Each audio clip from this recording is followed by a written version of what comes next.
नमो अरिहन्ताणं नमो सिद्धाणं नमो आयर्याणं नमो वज्रायाणं नमो लोये सर्वसारूढम्।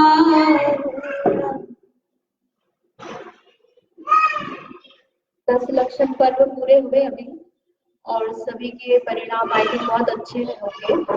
10 लक्षण में प्रवचन सुनकर पूजा करके कैसा लगता है? अच्छा लगता है। और फिर क्षमावाणी करके और अच्छा लगता है। अच्छा क्यों लगता है? क्योंकि हमारी कषाएं बंद हो जाती है।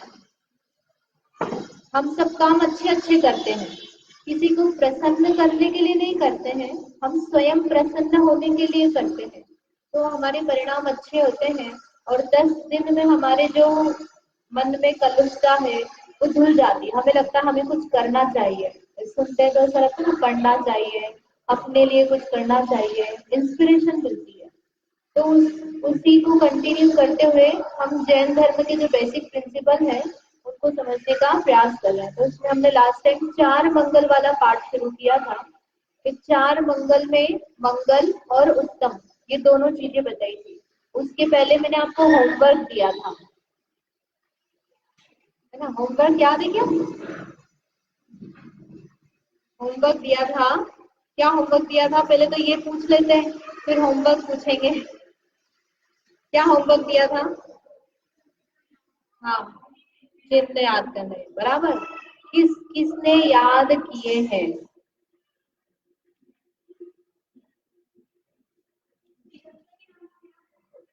पहले के नहीं, जैसे जिनको याद नहीं थे और फिर अपन ने थोड़ा सा प्रयास पुरुषार्थ करके याद किए हैं, ऐसे कितने लोग हैं?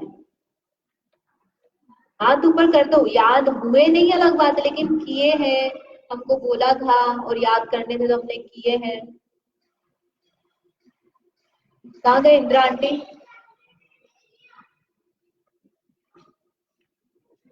क्या करना चाहिए आप बताओ? इन लोगों को हमने याद करने को कहा था, कोई भी याद करके नहीं आया।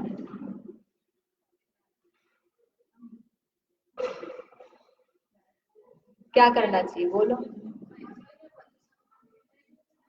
पोजीशन आए थे और क्षमावाणी तो एक दिन की, कोई 10 दिन चलती है क्या? ठीक है, पोजीशन आए थे। अगली बार की जो क्लास है, जब तक आप सब लोग याद नहीं कर लोगे तब तक अगली क्लास नहीं लगेगी, है ना? मैंने तो बुआ जी को तारीख बता दी थी कि मैं कब लेने वाली हूँ नेक्स्ट क्लास में, 4 तारीख बता दी थी। अभी 4 तारीख तक अगर सबके याद नहीं होंगे तो फिर अपनी क्लास कैंसिल, जब तक आप लोग याद नहीं करोगे, ठीक है?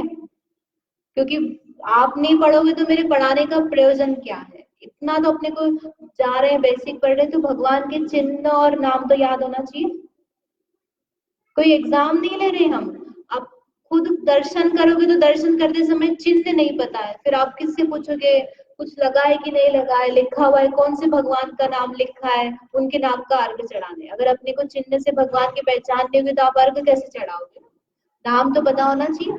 तो इसलिए आपको याद करना इतना, ठीक है? कर लोगे?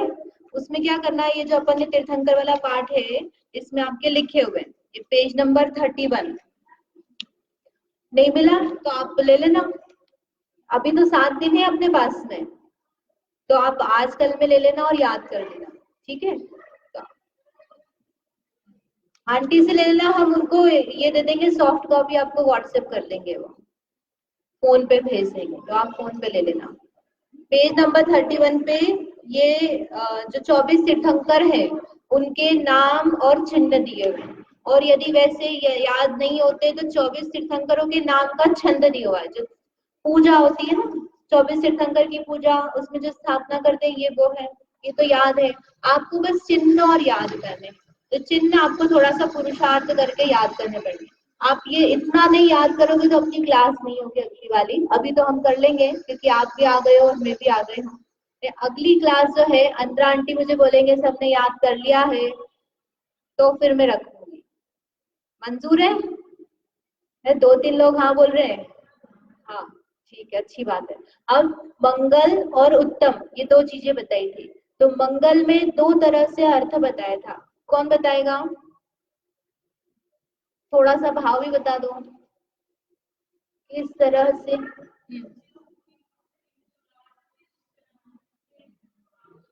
हाँ हाँ, प्रकट करे, जो बचपन में बच्चों को पढ़ाते हैं ना, जो सच्चा सुख उत्पन्न करे पापों को गलावे, उसे मंगल कहते हैं। तो दो तरह से अर्थ बताया मंगल का। एक तो जो सुख को लाता है, मोह राग द्वेष को गलाए, और कुछ दे भी, मतलब नष्ट भी करता है और कुछ हमको मिलता भी है। तो क्या मिलता है? सुख मिलता है। हमारा क्रोध नष्ट होता है तो हम कैसे होते हैं? सुखी होते हैं। जिससे हमें इच्छा हो रही थी, लालच हो रहा था, वो परिणाम खत्म होता है तो हमें अच्छा लगता है, आनंद होता है। तो ऐसी मोह आदि नष्ट होता है तो क्या मिलता है? सुख मिलता है। तो ये चार मंगल बताए। कौन कौन से मंगल बताए? अरहंत भगवान मंगल है, सिद्ध भगवान मंगल है, साधु मंगल है, और केवली भगवान द्वारा बताया गया वीत राग धर्म मंगल है। चारों चीजें, ये चत्तारी मंगल बोलते हैं ना, मंगल, उत्तम और शरण। तो मंगल क्यों है ये समझ में आया? भगवान, अरहंत भगवान, सिद्ध भगवान, साधु भगवान और धर्म, ये सब मंगल कैसे है कि भगवान ने स्वयं का मोह राग द्वेष नष्ट किया और उनको सुख प्राप्त हुआ है। और उनके स्वरूप को हम जब समझते हैं, पूजा करते हैं, समझते हैं, उनके मार्ग पर चलते हैं, तो हमारा भी मिथ्यात्व नष्ट होता है और सुख मिलता है। जो नए लोग होंगे उनको एकदम से समझ में नहीं आ रहा होगा, तो थोड़े टाइम बाद आपको आने लग जाएगा ना। धैर्य मत खोना, सबको समझ में आएगा। और मंगल के बाद में क्या बताया? उत्तम। उत्तम मतलब क्या होता है? इंग्लिश में क्या बोलते हैं उत्तम को? बेस्ट। बेस्ट यानी क्या? बेस्ट, उससे अच्छा कोई है ही नहीं। खाना बना रहे हैं तो जितने भी घर में लोगों ने खाना बनाया उसमें ये बेस्ट बनाए, जितने भी बनाए ने चीजें उसमें, इससे कोई और चीज अच्छी है ही नहीं। तो उसके लिए क्या बोलते हैं? लोक में जो सबसे महान हो उसे क्या कहते हैं? उत्तम। और अब इसमें ये चार लिए, कौन लिया? चत्तारी लघुत्तमा, चार लोग में उत्तम है। कौन है? अरहंत भगवान है, सिद्ध भगवान है, साधु है और धर्म है। धर्म कैसे उत्तम है? बताया हुआ है। तो फिर केवली भगवान कैसे उत्तम है? यदि हम धर्म को उत्तम बोले कि हमारा जैन धर्म बेस्ट है सारे धर्मों में, तो जैन धर्म बेस्ट कैसे है? कि हमारे भगवान बेस्ट है। भगवान कैसे बेस्ट है? भगवान को देखकर ऐसा लगता है कि बेस्ट है ये। अभी ये चलता है ना क्षमावानी, तो हमारी दृष्टि कैसे जाती है? किसने क्या पहना, कितना तैयार होके आया है, ये बहुत अच्छा लग रहा है, ये अच्छा नहीं लग रहा है। ऐसा अपन देखते ही नहीं देखते? कितना भी कर लो हम उस पर ना विश करते ही करते हैं। और हमने क्या पहना? हम बेस्ट है, ये भी अच्छी नहीं, ये भी अच्छी नहीं, ये भी अच्छी नहीं, ये भी अच्छी नहीं, हम अच्छे लग रहे हैं, ऐसा अपने मन में अंदर भाव आता है। या व्यवहार में हम ले लेते हैं कि इनका नेचर अच्छा नहीं है, इनका नेचर अच्छा नहीं है, ये बुद्धिमान नहीं है, हम बुद्धिमान है, हमारा नेचर भी अच्छा है, हम व्यवहारिक भी है, तो हम कैसे हो गए? बेस्ट है। हम अपने आप को बेस्ट मानते हैं। लेकिन कितना भी कर ले, कहीं ना कहीं हम में कुछ ना कुछ कमी है। हम सुखी है क्या पूरी तरह से? नहीं सुखी है। कहीं ना कहीं तो हमें कुछ ना कुछ बात से दुख तो है ही है। कुछ दुख है कि नहीं है?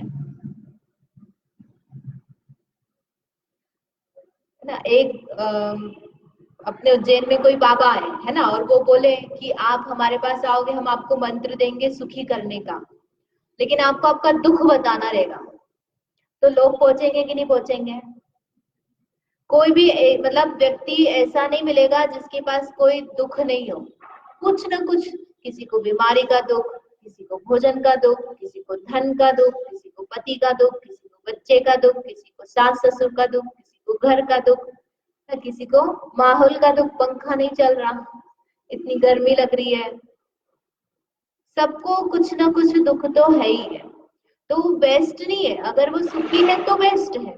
तो ऐसे जो अरहंत आदि जो है, अरहंत भगवान, सिद्ध भगवान, ये सब कैसे हैं? बेस्ट है। उनको किसी से कोई अपेक्षा नहीं, किसी के लिए देखना नहीं पड़ता सुख के लिए। हमें सुखी होना है तो हमें चीजें चाहिए, हमें अच्छा पति चाहिए, अच्छा घर चाहिए, अच्छे बच्चे चाहिए, फिर अच्छे सब चीजें, हमको लग्जरी चाहिए ना, तो हम सुखी होंगे। तो हम बेस्ट कैसे, हमको पूरे पर की अपेक्षा हो गई अपने सुख के लिए, और अरहंत भगवान को अपने सुख के लिए किसी की अपेक्षा है क्या? वो तो बस अपनी आत्मा में सुखी है, तो इसलिए वो बेस्ट है। और उनसे कोई बेस्ट है क्या? कैसे पता चला कि जिनको हमको देव अच्छे लगते हैं, देवगति के देव, तो वो देव भी उन अरहंत भगवान को नमस्कार करते हैं। जो साधु मुनिराज है वो भी उनको नमस्कार करते हैं, उनके मार्ग पर चलते हैं। और जो तिर्यंच है, मतलब जितने भी आप चारों गति के जो बेस्ट जीव है वो लेोगे, तो वो भी उनको ही फॉलो करते हैं। किनको? अरहंत भगवान। किसी भी काल में आप चले जाओ, हमेशा यही उत्तम रहेंगे। जैसे एक्टर और एक्ट्रेस होते हैं, या खिलाड़ी है, क्रिकेट का खिलाड़ी है, तो जब अभी जो चल रहा है फॉर्म में, या अभी जो चल रहे हैं, मान लो करीना कपूर अभी फेमस है, तो वो हमेशा बेस्ट रहेगी क्या? एक्टर एक्ट्रेस में अमिताभ बच्चन अभी क्या है? बेस्ट है। तो हमेशा रहेगा क्या? कोई नया आएगा। परमानेंट उनकी बेस्ट जो है वो परमानेंट नहीं है। हमेशा अच्छी एक्टिंग करते थे क्या वो? शुरू शुरू में जब आए थे तब उनकी एक्टिंग कैसी थी? आप देखोगे तो आपको पता चलेगा कि अरे ये एक्टिंग कैसी लगती है। तो इसका मतलब वो हमेशा बेस्ट नहीं है। तो हमेशा हर काल में जो बेस्ट है वो कौन है? अरहंत भगवान, सिद्ध भगवान, साधु मुनिराज और धर्म। धर्म ही हमेशा बेस्ट है। ये अपने मन में विचार आना चाहिए। जब हम दर्शन कर रहे हैं ना, तो हमको किसी और तरफ ध्यान नहीं जाना चाहिए। ये उत्तम है, इनके अलावा और कोई उत्तम नहीं है। इसलिए है ना, जय जिनेन्द्र भी नहीं करते मंदिर में। आप लोग यहाँ पर कैसा प्रचलन है मुझे नहीं पता, लेकिन मंदिर में अन्य को जय जिनेन्द्र नहीं किया जाता। मैंने इसलिए उत्तर नहीं दिया था कि क्यों नहीं करना जय जिनेन्द्र।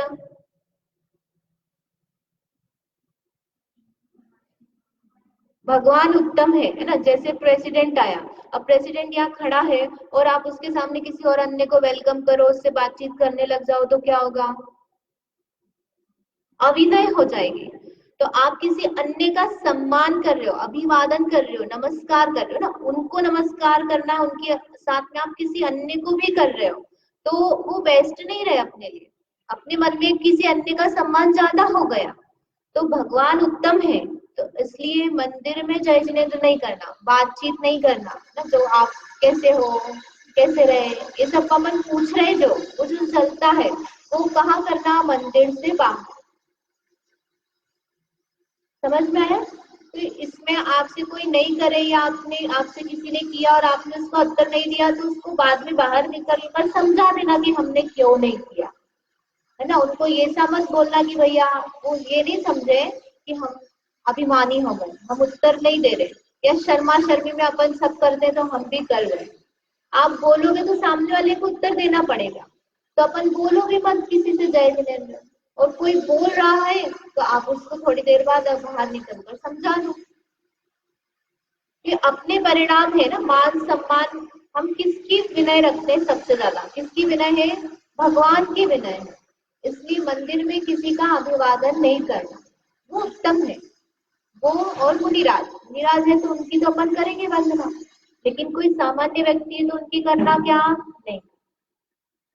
हॉल वो अलग से तो कोई बात नहीं कि अलग से हॉल है वहां पे सब जय जिनेन्द्र करे, लेकिन मंदिर ही है, भगवान की प्रतिमा विराजमान है, तो वहां पर नहीं हुआ। तो इस तरह से ये उत्तम है। ये उत्तम क्यों है? इसमें ये किया था, चार कारण बताए थे। इनकी उत्तमता पर से निरपेक्ष है। पर से निरपेक्ष है, किसी कारण से नहीं है। जैसे हमने एक लाइन खींची, अब वो लाइन बड़ी है कि छोटी है कैसे पता चलता है? जब हम उसके पास में एक और लाइन खींचते हैं। यदि हमने पास वाली लाइन छोटी खींची तो ये कैसी हो जाती है? बड़ी। और यदि हमने उसको बड़ा खींचा तो ये कैसी हो जाएगी? छोटी। तो भगवान का किसी से कंपैरिजन ही नहीं है कि उनके पास में कोई और बड़ा व्यक्ति आएगा तो ये छोटे हो गए, और कोई छोटा व्यक्ति आया तो बड़े हो गए। वो अपने आप में उत्तम है। उनकी उत्तमता की हम कंपैरिजन नहीं कर सकते।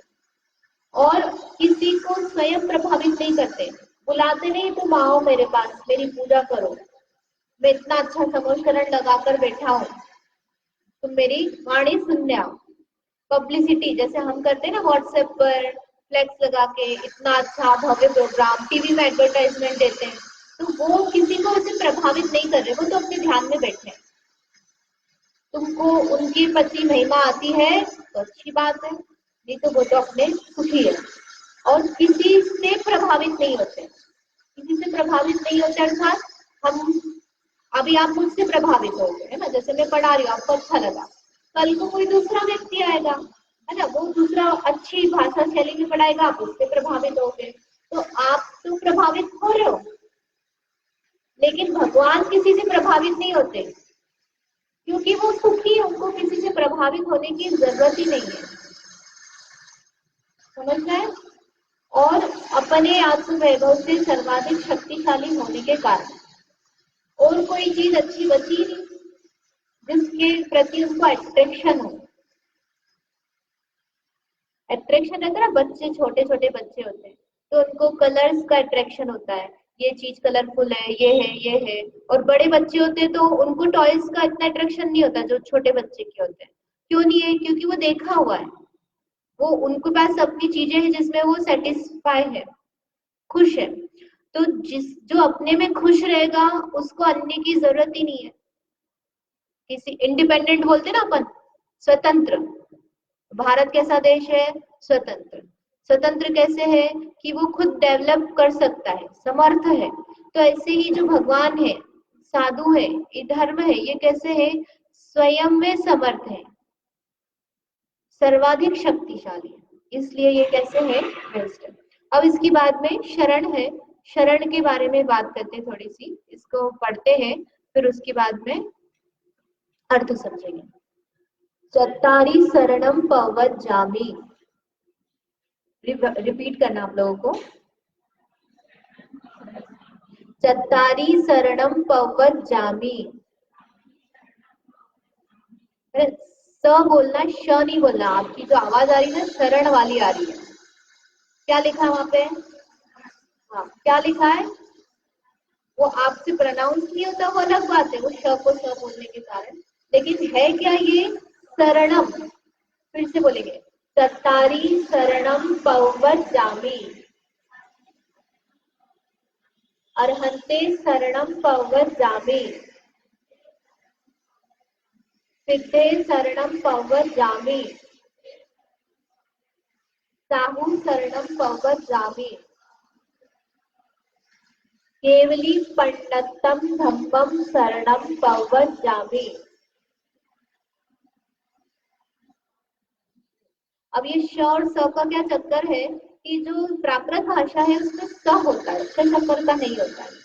तो ये प्राकृत का ग्रंथ जो है, जैसे नमोकार मंत्र है, वो भी कौन सी भाषा में? प्राकृत में। ये भी किसमें है? प्राकृत में। तो इसका जो शुद्ध उच्चारण है वो शरणम है, शरणम नहीं है। कहीं किताबों में शरण लिखा है तो उसको सही कर लेना, किताब में नहीं, अपने उच्चारण में उसको स बोलना।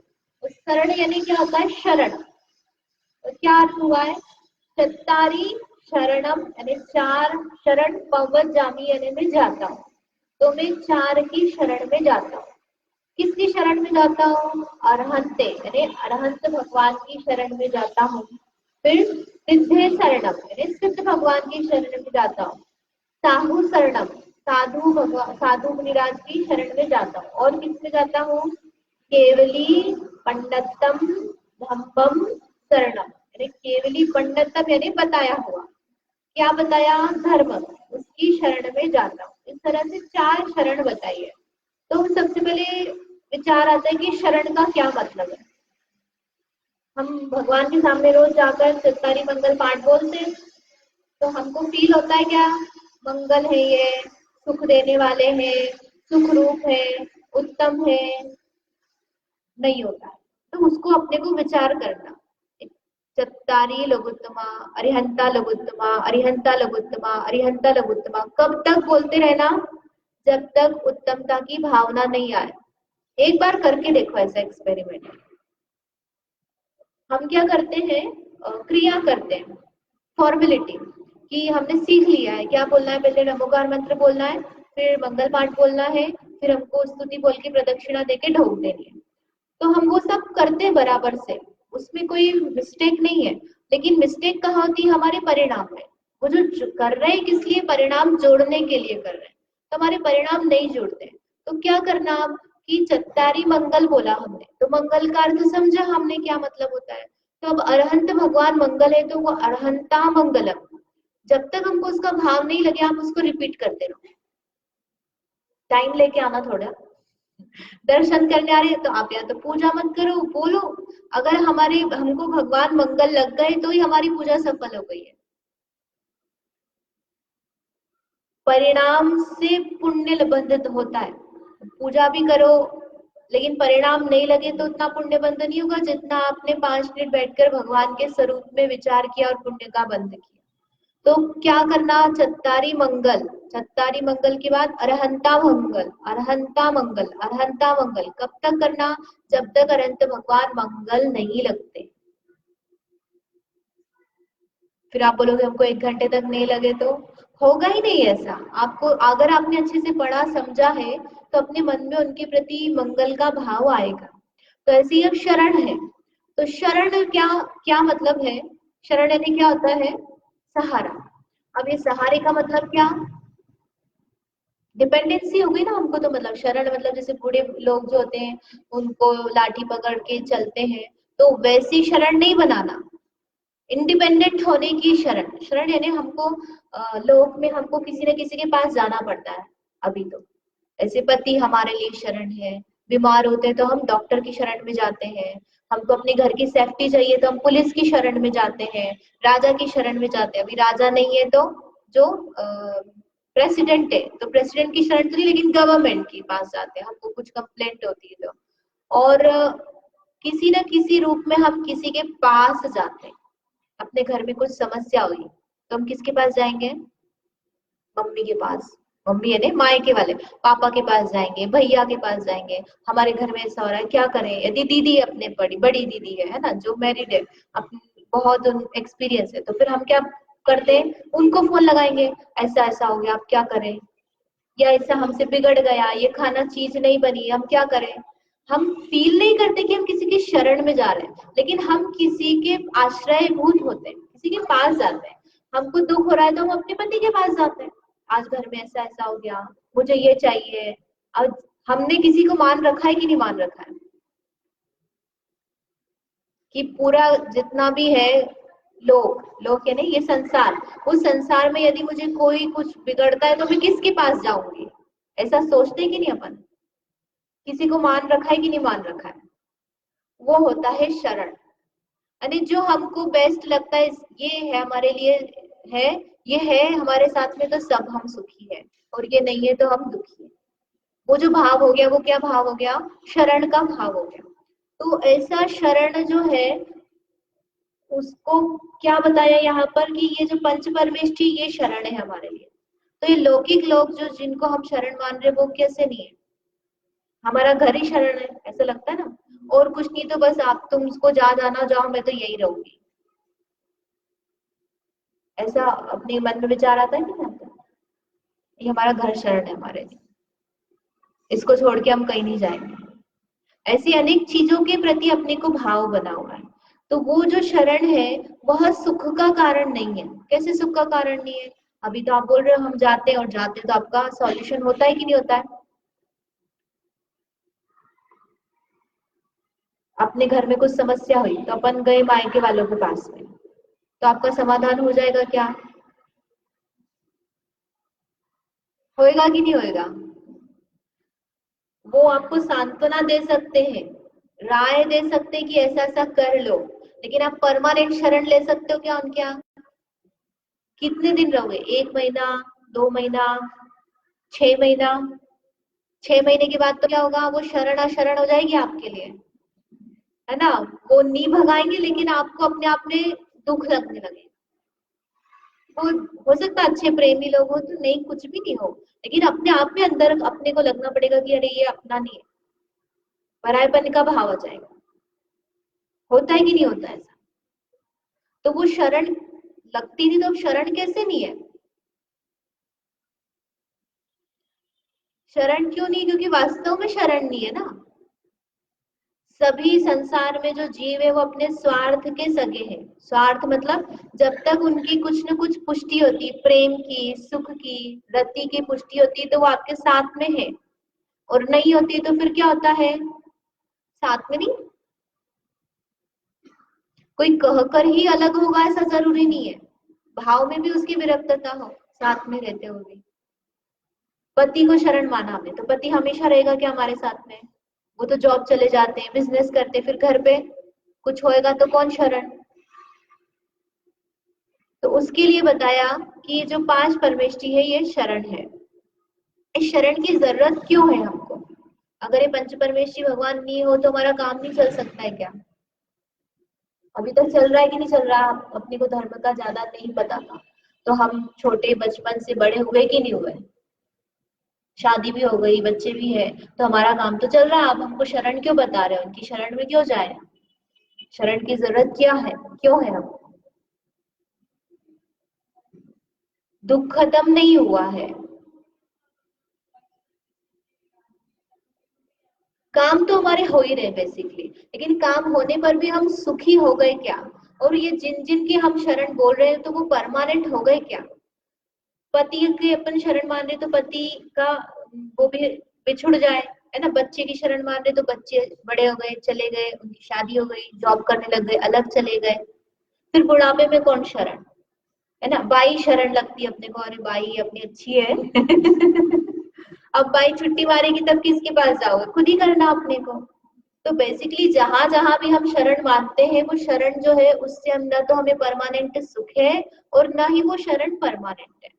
उसका कारण क्या है कि शरण जो है वो पराधीनता का प्रतीक है। पराधीनता है ना, डिपेंडेंसी हो गई ना। आपने जैसे पति से शरण मानी कि पति हमारा सब कुछ करने वाला है, तो पति होगा तो हम सुखी रहेंगे, तो ही हमारे सारे काम होंगे। हमको शॉपिंग भी करने जाना है तो उनके साथ में लगेंगे, हॉस्पिटल जाना है तो उनके साथ में लगेंगे, बच्चे का स्कूल में एडमिशन कराना है तो उनके साथ में लगेंगे, कई जगह तो भैया सब्जी लानी तो वही सब्जी ला के दे। तो पराधीनता हुई कि नहीं हुई? अब गाड़ी चलाना नहीं आती, कोई ले जाते, हमको जाना है तो हम नहीं जा सकते। तो जितना आप शरण बनाओगे तो आप उतने पराधीन हो जाओगे, पराधीन होगे तो आपका सुख पराधीन हो गया ना, आप स्वयं से सुखी नहीं हो सकते। तो इसलिए शरण जो है वो तो पराधीनता का प्रतीक है, लेकिन इनकी शरण से हम पराधीन नहीं होते। बाकी की शरण से तो हम पराधीन हो जाएंगे, लेकिन भगवान की शरण से हम पराधीन नहीं होते, हम स्वतंत्र बनते हैं। क्या लिखा है यहाँ पे? इनकी शरण से शाश्वत स्वाधीन बनते हैं। भगवान के मार्ग पर चल करके हम भगवान जैसे बन जाते हैं, किसी पर डिपेंडेंट नहीं है। इस शरीर की भी हमको शरण की जरूरत नहीं है। अभी हमें भूख लगेगी तो क्या होना चाहिए? खाना खाना है तो ये इंद्रियों का सहयोग करना पड़ेगा ना। आप खाओगे, पेट भरेगा, तब हम सुखी होंगे। देखना है तो आंखें अच्छी होनी चाहिए, कान अच्छे होना चाहिए, सुनना है तो, खाना है तो बुखार नहीं होना चाहिए, तो हमको भोजन अच्छा लगेगा। पराधीन हुए कि नहीं हुए? तो हमारे सुख के लिए भी हमें अभी किसकी शरण लेनी पड़ती है? शरीर की शरण लेनी पड़ती है। ये शरीर बीमार है तो हम सुखी नहीं हो सकते। तो भगवान की शरण से हम जितने भी दुख के कारण है उन सबसे छूट जाते हैं। शाश्वत, शाश्वत यानी परमानेंट, परमानेंट सॉल्यूशन हो गया। किसी के काम ही नहीं। अपन पक्का काम कराना चाहते हैं ना, हर जगह अपने घर में भी कुछ काम कराना है तो क्या बोलते हैं? भैया ऐसा काम करना कि हमको बार बार बुलाना नहीं पड़े, ऐसी चीज लो कि पक्का काम हो जाए। करते कि नहीं करते? ऐसा भाव रहता है। तो वहां लौकिक में तो अपने को परमानेंट का भाव है, लेकिन वो कोई भी चीज परमानेंट नहीं है। और ये जो भगवान है यही परमानेंट है।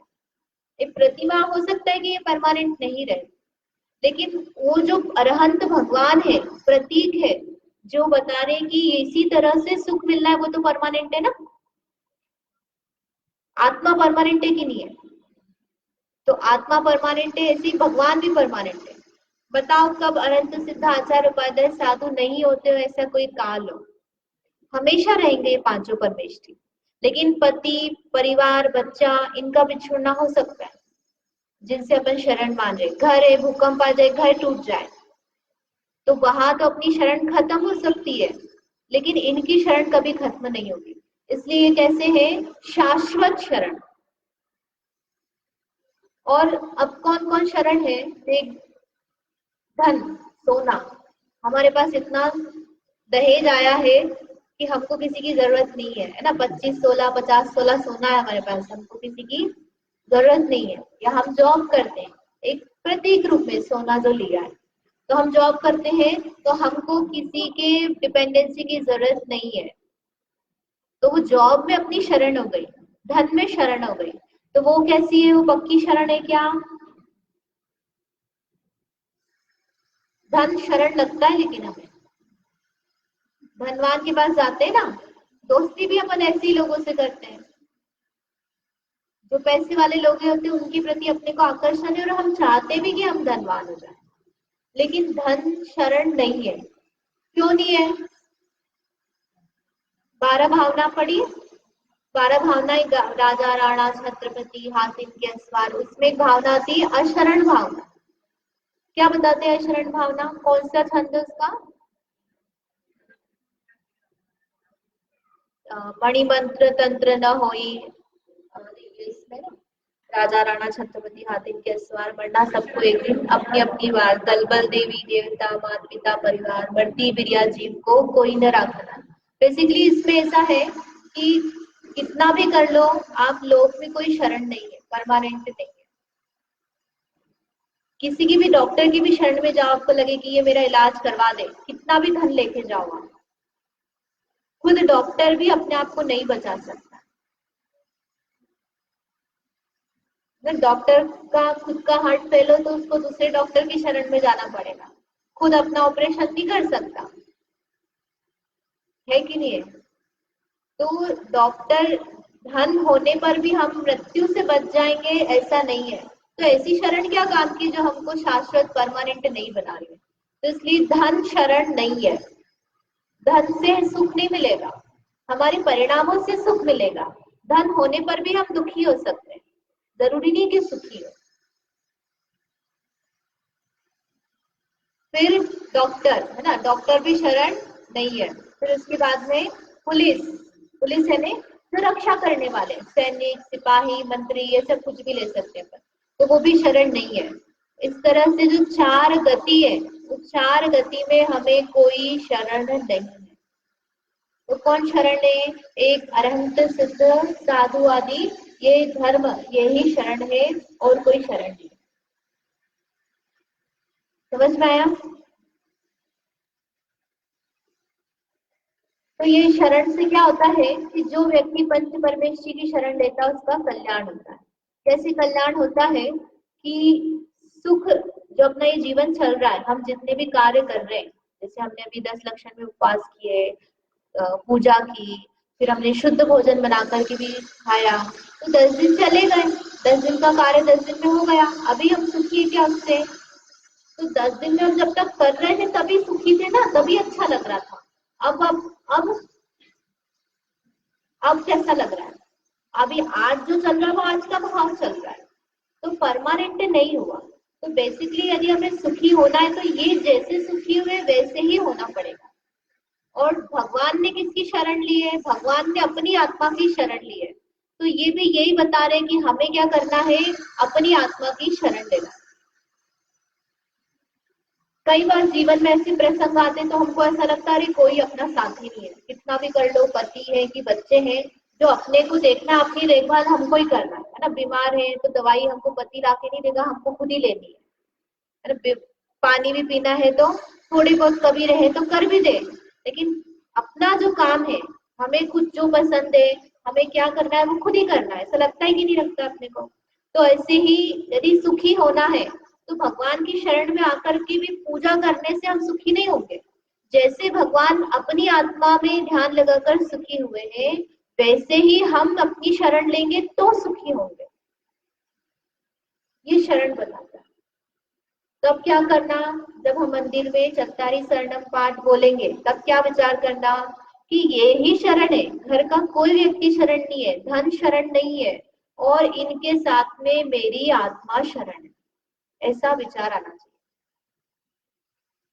यही शब्द का विचार आए ऐसा जरूरी नहीं, कैसेट नहीं चलानी अपने को।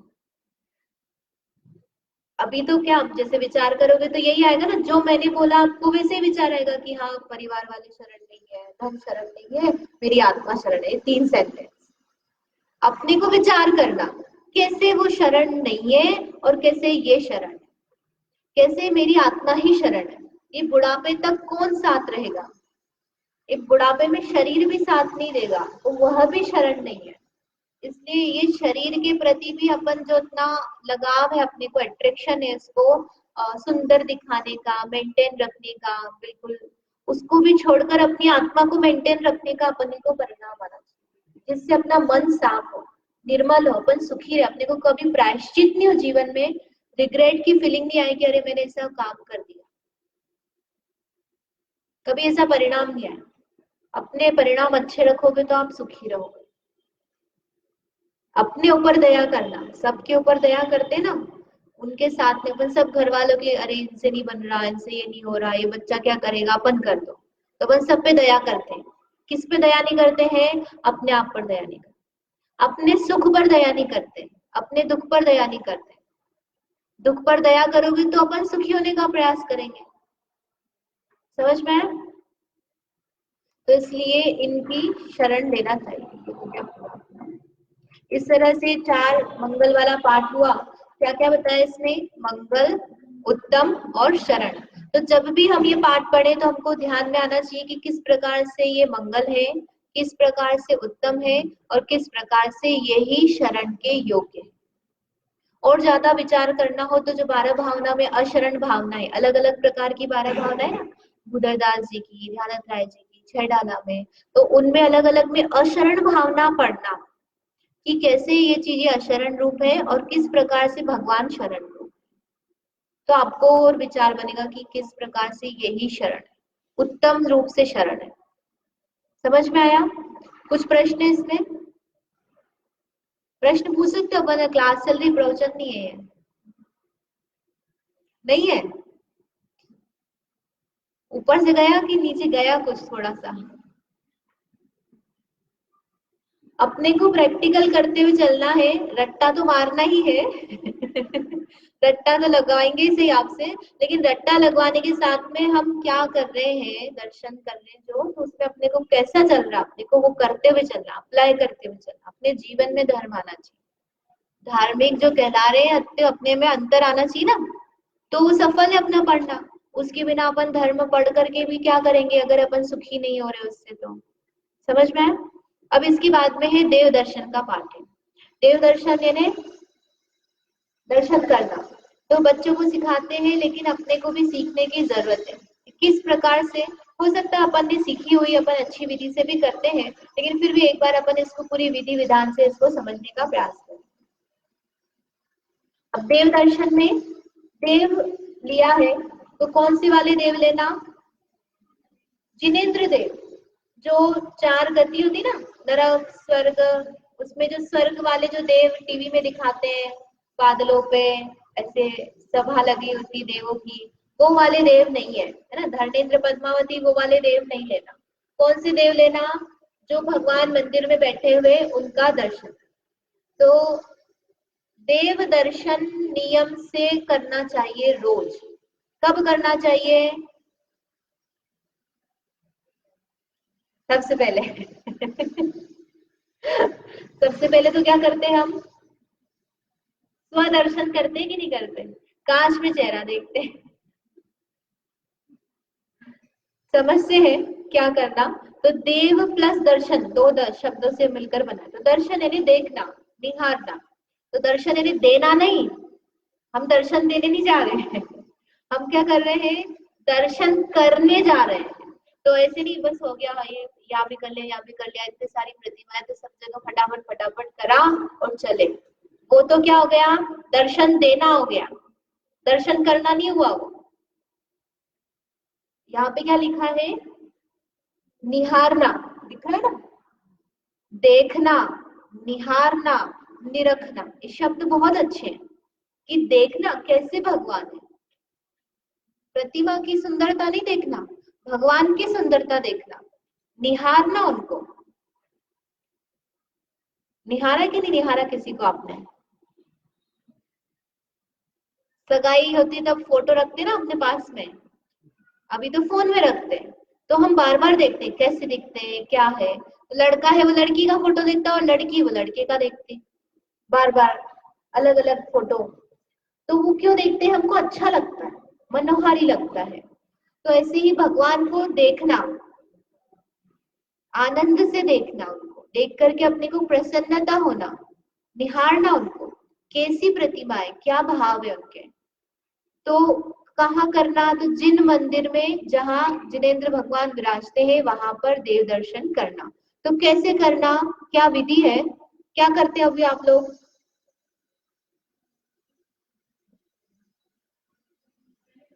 नमोस्तु बोलते हैं, चप्पल उतारते हैं, फिर धोते, हाथ पैर धोते हैं, और निश्चय बोल के आते हैं, और जय जय नमोस्तु, और नमोकार मंत्र, फिर पांच परमेश्वरी के अर्घ, पांच ऐसे वो जो पुष्प वो क्षेपण करते हैं, और अर्घ चढ़ाते हैं, और परिक्रमा, और पूजा करते हैं तो पूजा कर लेंगे, है ना लोग। ठीक है, आपकी विधि है लगभग लगभग वैसी है। अपन शुरुआत करते हैं सुबह उठने से। तो सुबह उठने से अपने सबसे पहले जो प्रयोजन रहता है, वो प्रयोजन क्या रहता है? हमको किचन में काम करना है, बच्चे के लिए नाश्ता बनाना है, हमारा नहाना धोना जो सब काम चलते हैं वो सब किस उद्देश्य से चलते हैं? मुझे फटाफट एक किचन का काम करना है और फिर हम मंदिर जाएंगे। तो अपने मन में सुबह उठते से ही भावना चाहिए देव दर्शन करने का। वहां से उठते से आप जब जो अपना प्रोग्राम है, मुझे सबसे पहले क्या करना है? भगवान के दर्शन, एक बार आप दर्शन करके आओ, फिर भले ही वापस आप पूजा करने चले जाओ, यदि अपना घर पास में है तो। यानी प्रयास ये करना चाहिए कि हमारा जो रूटीन है उसमें मन में हमारी जो भावना है वो क्या होनी चाहिए कि मुझे मंदिर जाना है। तो आप जो सारे कार्य कर रहे हो ना, पहले जो करते हैं तो क्या होता है, गृहस्थी के अभिप्राय से करते हैं तो उसमें हमें पाप का परिणाम लगता है, और अब आप जो करोगे वो क्या होगा? पुण्य का परिणाम। जैसे एक व्यक्ति घर पे स्नान कर रहा है और फिर मंदिर में आके अभिषेक कर रहा है, और एक व्यक्ति मंदिर जी में स्नान करके फिर अभिषेक के लिए आता है, तो दोनों में अंतर आएगा कि नहीं आएगा? किसमें पुण्य है? मंदिर जी में वो स्नान कर रहा है ना, वहां पे भी जल डाल रहा है, हिंसा जल की हो रही है, मतलब जल के निमित्त से, लेकिन फिर भी उसको वहां पुण्य बंद हो रहा है, क्योंकि वो भगवान के निमित्त से उसने किया, वहां अभिषेक करने के भाव है उसके। और घर में करेगा तो नहीं होगा। तो इसी तरह से अंतर होता है। तो हमारा सुबह जो परिणाम है वो कहाँ से शुरू होना चाहिए? मुझे मंदिर जी जाना है देव दर्शन करने, इस प्रकार से अपनी शुरुआत होनी चाहिए। ठीक है। तो जब घर से निकले तब भी कैसा होना चाहिए? जब हम मुनिराज के साथ में चलते हैं विहार में, तब कैसे अपन ध्यान रखते हैं कि कोई जीव नहीं हो मर जाए ना, वो आते हैं तो अपन पूरा ध्यान रखते हैं। घर से पड़गान, जहाँ पड़गान के वहां से घर ले जाते हैं तो अपन देखते हुए चलते हैं कि नहीं चलते हैं? तो ऐसे ही जब हम घर से मंदिर जा रहे हैं तो विचार करना कि कम से कम हिंसा हो, किस तरह से जा रहे हैं अच्छे परिणाम से। तो यदि संक्लेशता है तो हम उसको निर्मलता करने का प्रयास करें, तो वहां पर भी हमारा पुण्य परिणाम चलेगा। तो घर से पाठ या स्तुति बोलते हुए प्रसन्न मन से, ऐसा नहीं हो कि हमको लगा करके भेज रहे हैं जबरदस्ती। छोटे बच्चे होते हैं ना, उनको तो लगा के ही भेजना पड़ेगा, तो वो भेजना भी अच्छा है उनको जबरदस्ती भेजना पड़ेगा, क्योंकि एकदम से सभी की आदत हो ही सही, ऐसे बहुत कम बच्चे होते हैं कि जिनको मंदिर जाना अच्छा लगे ही सही। ऐसे स्कूल भेजना होता है, तो हम स्कूल कैसे भेजते हैं बच्चों को? कोई कोई बच्चे तो शौक से जाते हैं क्योंकि फ्रेंड्स मिलते हैं, लेकिन कोई कोई बच्चे कैसे होते हैं, रोते हैं, बोलेगा मेरा पेट दुख रहा है, आज दांत दुख रहा है, आज ये हो रहा है, आज बुखार आ रहा है, तब भी अपन क्या करते हैं, उसको भेजते हैं। भेजते कि नहीं? तो बच्चों को तो अपने को जबरदस्ती भेजना पड़ेगा, उसमें ये नहीं सोचना कि अरे कषाय हो जाती है, झगड़े हो जाते हैं, सुनता नहीं, कहाँ संकलेश करना। धर्म के मामले में अपने को फोर्स करना पड़े तो करना, छोटे बच्चों को, बड़े की बात नहीं कर रहे। छोटे के क्योंकि वो अपने अधीन है ना, अपने को संस्कार देना उसको अपने हाथ में, तो वहां तो अपन फोर्स करना, ये बड़े हैं तो फिर वहां पर समझाना, उनको फोर्स नहीं करना। तो कैसे जाना? घर से पाठ या स्तुति बोलते हुए प्रसन्न मन से जाना, दुखी मन से नहीं जाना। तो प्रसन्न मन से कब रहोगे आप? सुबह सुबह ही रहोगे, क्योंकि सुबह कोई कषाय शुरू नहीं हुई अभी अपनी, घर के झगड़ा मतलब ये रोटी चौका चूल्हा कुछ शुरू नहीं हुआ, तो आप बिल्कुल अच्छे मन से हो आप। दुखी नहीं हो, तो सुबह सुबह जाओगे तो आप सुखी रहोगे, मतलब आनंद से जाओगे।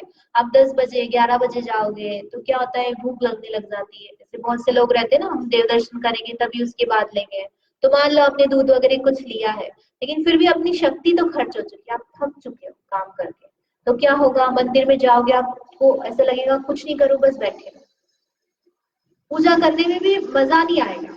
तो आप थको उसके पहले ही अपन क्या करो, चले जाओ, तो प्रसन्न मन से जा पाओगे। फिर क्या करना, मंदिर जी के बाहर साइड में जूते चप्पल मोजे हैं वो आप उतारो, और छने पानी से हाथ पैर धोना। और छने पानी का नहीं है तो अपने को देखना व्यवस्था यहाँ छना है कि नहीं है, नहीं है तो अपन अपने साथ में छना पानी लेकर आओ, है ना, छोटी सी बॉटल रख लो पानी पैर धोने के लिए।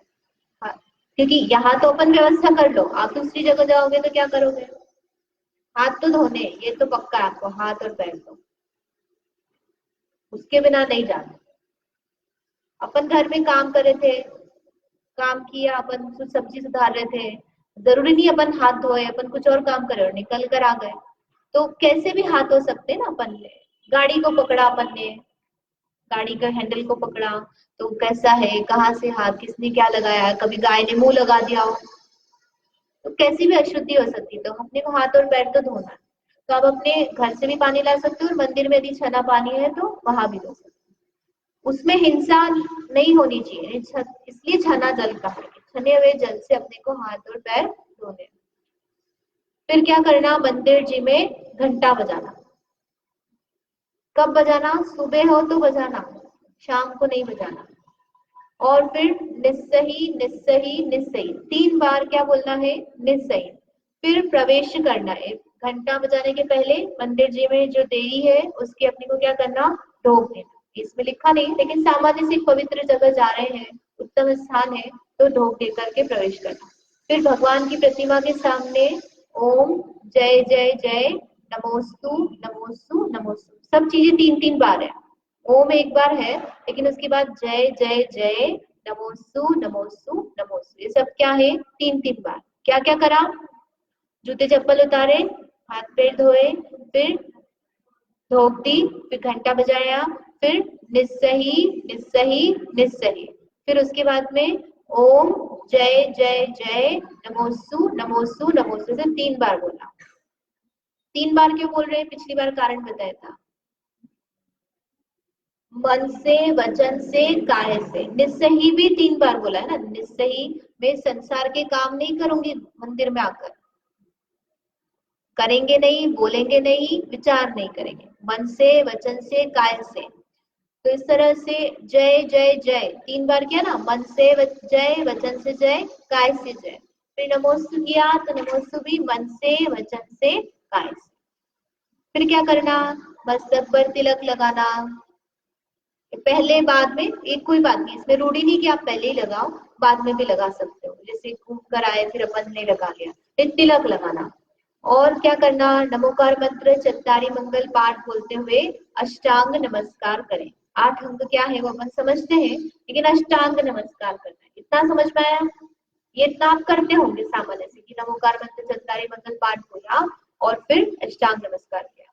और गंधोदक लगाना, गंधोदक वो ना मंत्र भी लिखा है, यहाँ पर भी लिखा हुआ है। तो गंधोदक कैसे लगाना, गंधोदक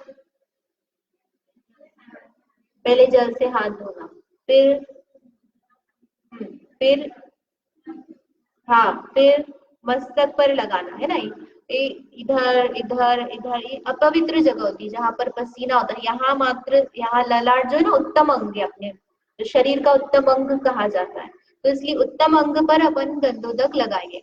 और उसके पहले आप अष्टांग नमस्कार करना, गंधोदक लगा के करोगे तो क्या होगा, हाँ, पहले नमस्कार कर लो या गंधोदक लगाने के बाद आप थोड़ी देर बाद नमस्कार करो। ये गंधोदक पवित्र अपन जमीन पर भी नहीं रखना चाहते, मतलब गिरना नहीं चाहिए एक बूंद भी, तो इसलिए उसका सम्मान का स्थान क्या है, यहाँ पर। समझ में है? आग तो वैसी मलिन, जो 9 द्वार बोलते हैं ना अपन, शरीर के 9 द्वार होते हैं, मल के स्थान, तो कान में मेल होता है, यहाँ मेल होता है, यहाँ मेल होता है, तो मल का द्वार है ऑलरेडी, तो वो अपवित्र स्थान हो गया, इसलिए वहां पर बाल भी अपवित्र होते हैं। ठीक है,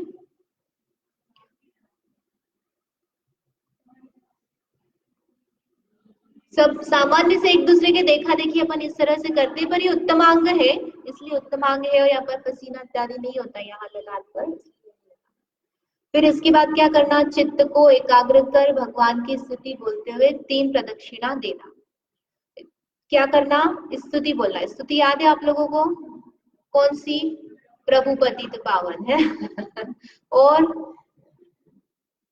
दर्शनम देव देवस्य और मेरी भावना, और मोस्टली सबको प्रभु पतित पावन है ना।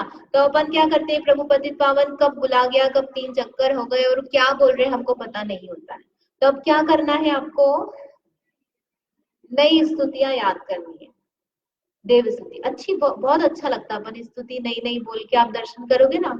तो आप कभी भी अकेले में, जैसे अब आपको सूतक हो गया, नई याद है और कुछ भी नहीं करना है, या आप दुखी हो, बीमार हो, कोई सुनाने वाला नहीं, कैसी भी स्थिति हो, तो जो स्तुतियां जो अपने को याद रहती है यही अपने को बहुत अच्छी लगती है, आनंद देने वाली होती है, इनको अपन बोल सकते हैं। और कब याद करोगे आप, तो एक स्तुति कोई लो, उसको आप 15 दिन तक रोज पढ़ो तो याद हो जाएगी। उसके लिए आपको अलग से बैठ करके याद करने का नहीं बोल रहे हैं। तो एक जैसे आराधना पाठ है, वो भी अच्छा, उसके परिणाम अच्छे, अति पुण्योदयाया, सकल गे गाया कृतज्ञति, ऐसी अलग अलग स्तुतियां हैं। तो कोई पहले आप छोटी सी शुरुआत कर लो, जैसे दर्शनम देव देवस्य, आपको उसका अर्थ नहीं बताओ तो आप हिंदी वाला याद कर लो, तो वो पहले याद कर लो। अभी तो आप जैसे प्रभु पतित पावन बोलते हो तो वो चक्कर लगा लो, लेकिन उसके बाद आप किताब लो और 15 दिन तक आप वो स्तुति पढ़ो जो आपको याद करनी है, तो आपको लगभग याद हो जाएगी। तो अब स्तुति बदल करके प्रदक्षिणा देना। तो स्तुति में हम क्या बोल रहे हैं हमको समझ में आएगा।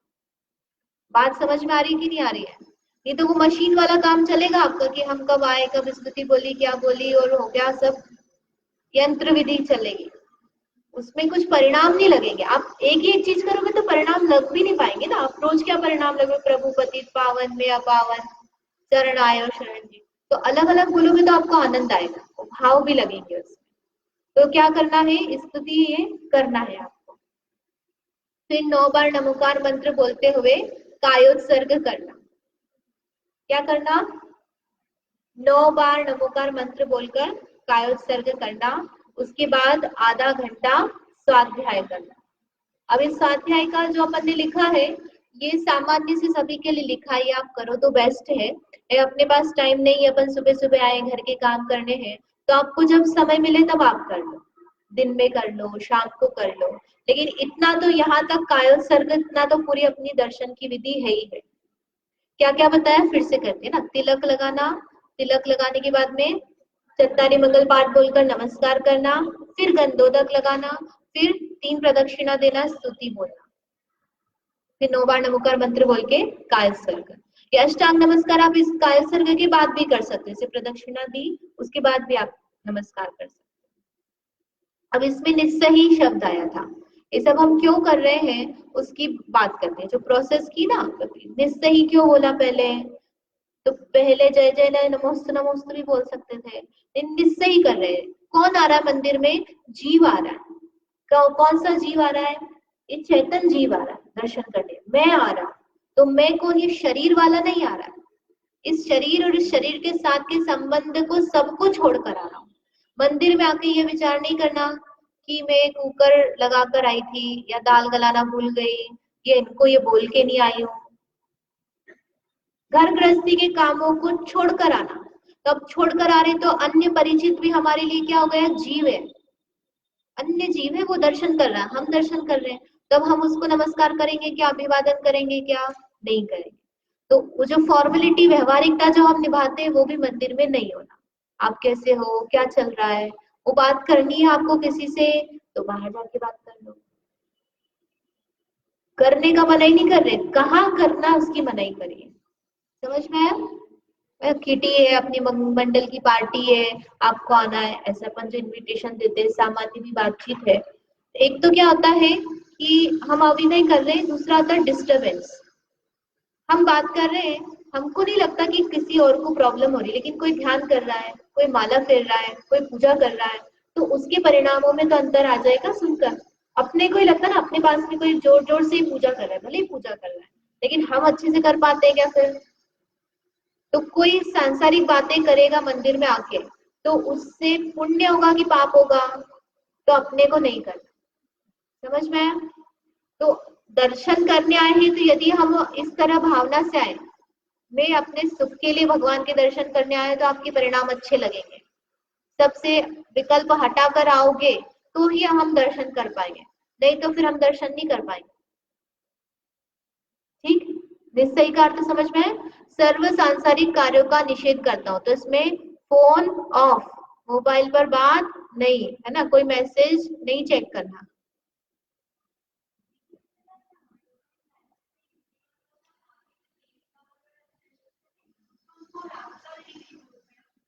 नहीं, वो घंटा बजाने का हो जाता है उसमें। घंटा जो बजाया जाता है उसका प्रयोजन की कोई देवी देवता इत्यादि है तो वो स्थान छोड़ दे। निस्सही का अर्थ तो निस्सही, छोड़ना, किसको छोड़ना, वो भी अर्थ लगा सकते हैं उसका। लेकिन सामान्य से सांसारिक कार्यों का निषेध है। मंदिर जी में आकर के अब हम किसी संसार के काम के बारे में नहीं सोचेंगे, किसी के घर के बारे में क्या चल रहा है, उतनी देर हम उस सब को छोड़ कर आए, कोई कषाय नहीं उससे संबंधित। तो इसका मतलब मैं घर जाके मुझे क्या करना है, उसको भी छोड़कर आना, घर का काम घर पे। वो कैसे होए, हम आते से मंदिर में हमारे चीजें कैसे छूटे, जैसे हम आते तो थोड़ी देर तक तो चलता ही रहता है ना, काम करके आते हैं। तो उसके लिए जो सबसे पहला सेंटेंस लिखा था, घर से स्तुति बोलते हुए आना, तो आप छोड़ पाओगे। क्योंकि जैसे हम जो भी काम कर रहे हैं तो थोड़ी देर तक हमारे मन में उसके बारे में विचार चलते ही चलते हैं, आप कितना भी कर लो। तो उसको यदि छोड़ना है तो हमको पहले घर से ही प्रोसेस शुरू करनी पड़ेगी। जैसे हमने पूजा करना शुरू किया, तो पूजा हम सीधे आ रहे हैं और हमने पूजा शुरू कर देंगे तो हमारे भाव नहीं लगेंगे। तो हमने पहले ई विधि ठाड़ो होय की बोला, तो थोड़ी थोड़ी देर में हमारे परिणाम लगना शुरू हुए। तो वो जब तक पूजा तक आते तब तक हम थोड़े स्थिर हो जाते हैं। तो इसी तरह से भगवान के मंदिर में आते से यदि हम सांसारिक विकल्प छोड़ना चाहते हैं, तो घर से यदि हम स्तुति इत्यादि बोलते हुए आएंगे, जो अपने याद किया वो बोलते हुए आओगे, तो घर में आते से आपके परिणाम लगेंगे, मंदिर में आते से परिणाम लगेंगे। अब घंटा क्यों बजाना, तो घंटे की ध्वनि सुनकर अच्छा लगता है, एक अच्छी जगह पर हम आए हैं। घंटा जो है मंगल ध्वनि का प्रतीक है कि पवित्र जगह पर आए। तो एक तो वो है, और हमारा मानसिक प्रदूषण, ये ध्वनि साउंड वेव्स होती है, तो वो जो घंटे की जो ध्वनि है उससे परिणाम में अच्छा भाव उत्पन्न होता है, इसलिए भी बजाते हैं। फिर तिलक, तिलक क्यों लगाना, छोटी छोटी चीजें हैं, बच्चे भी पूछते हैं, तो हमें भी पता होना चाहिए कि तिलक क्यों लगा। तिलक लगाया इसका मतलब क्या है, बिंदी क्यों लगाते हो आप लोग, लाल बिंदी लगाते हैं ना, मांग भरते हैं, बिछुड़ी पहनते हैं, क्यों करते हैं, सुहागन का प्रतीक है ना, शादीशुदा है ये व्यक्ति, ये कुंवारी नहीं है और विधवा नहीं है, ये कैसी है, शादीशुदा, इसका प्रतीक हुआ ना। इसी तरह से हमने तिलक लगाया, तो तिलक किसका प्रतीक है, हम भगवान को पूजते हैं, हम धर्म में आस्था रखते हैं, हम धर्म को, भगवान को मानते हैं, धर्मात्मा जीव है, ये उसका प्रतीक है। आस्तिकता यानी धर्म को मानना, भगवान को मानना, नास्तिक नहीं है। ये वो ये कहते हैं ना, सिंदूर चावल लगा के आते हैं, घर से जाते हैं तो मम्मी टीका करती है, तो लोगों को क्या पता चलता है, इनको विदाई मिली है, कुछ डिनोट कर रहा है ना। तो इसी जो तिलक है वो किसको डिनोट कर रहा है, कि भगवान को मानने वाले धर्मात्मा व्यक्ति है। धर्म जैन धर्म के ऐसा नहीं है, लेकिन ये धर्मात्मा है, इतना इससे पता चलता है। कोई पुरुष को आप बाजार में देखोगे उसने तिलक लगाया, तो क्या समझ में आता है कि भगवान के दर्शन करके, कोई से भी, लेकिन ये भगवान के पास गया, इतना समझ में आता है ना। तो इसी तिलक जो है वो धर्मात्मा का प्रतीक है, धर्म को मानता है ये व्यक्ति। फिर नमोस्तु, नमः तू, नमः तू यानी आपको नमस्कार। फिर गंधोदक लगाते समय जो मंत्र बोलते हैं, कैसा, क्या अर्थ है इसका, निर्मलम निर्मलीकरणम, ये जो जल है गंधोदक वो कैसा है, स्वयं निर्मल है, और मेरे मन के पाप को धोने के लिए, निर्मलीकरणम, जल कैसा होता है, जल की प्रॉपर्टी होती है साफ करना। कोई भी चीज हमको साफ करनी होती है तो किससे साफ होती है, पानी से साफ होती है। साबुन लगाया तो साबुन भी साफ नहीं करता है, साबुन लगा रहेगा तो भी कपड़ा मेला है, मेला मतलब साबुन लगा है ना, आपको एलर्जी हो जाएगी साबुन वाले कपड़े पहनोगे। तो साबुन को धोने के लिए भी हम पानी को यूज करते हैं। तो बेसिकली जो जल है वो कैसा है, मल को साफ करने वाला है। क्या अर्घ बोलते हो? नहीं नहीं, अर्घ जल के इसमें, जलम निरुपमिति स्वाहा, कौन सा वाला? जन्म जरा मृत्यु विनाशनाय। जन्म जरा मृत्यु क्या है? मल है, रोग है, अच्छी चीज नहीं है। तो उस मल को हटाने के लिए जल समर्पित करते हैं। तो ऐसे ही जो निर्मलम है, ये निर्मल है इनका जल, और निर्मलीकरणम, मेरे स्वयं के पाप को धोने के लिए। पवित्रम, ये पवित्र है, पाप का नाश करने वाला है, पाप नाशनम। जिन गंध उदकम वंदे, जिन गंध यानी जिनेन्द्र भगवान का उदकम यानी जल, उसको मैं क्या करता हूँ? वंदे, नमस्कार करता हूँ। अष्ट कर्म विनाशनम हो, किसके लिए? 8 कर्मों के नाश करने के लिए। जो जिनेन्द्र भगवान का गंधोदक है उसको मैं अपने मस्तक पर धारण करता हूँ। इस तरह से ये मंत्र बोल करके गंधोदक लेना। अब 8 अंग आते हैं। 8 अंग कौन कौन से हैं? तो 2 तरह से लेते हैं। एक है मस्तक, 2 हाथ। अंग समझ में आता है कि नहीं? अंग और उपांग ऐसी 2 चीजें होती है।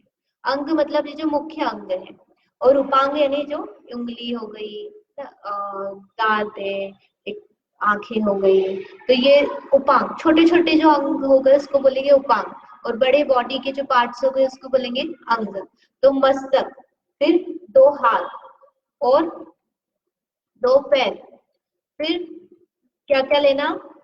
हृदय, पीठ और नितंब, पीछे का जो पोर्शन है। ये कितने हो गए? 1 मस्तक, 2 हाथ, कितने हुए? 3। फिर 2 पैर, कितने हुए? 5। 5 के बाद में 3 लिया, क्या लिया? हृदय, पीठ और नितंब, पीछे का जो पोर्शन है। तो ऐसे मिलाकर ये 8 अंग होते हैं। तो हम अष्टांग नमस्कार कैसे करेंगे? लेट कर, स्पर्श करने से मतलब नहीं है ना। अपने को क्या लगता है कि सब अंग स्पर्श होंगे तो ये अष्टांग नमस्कार है।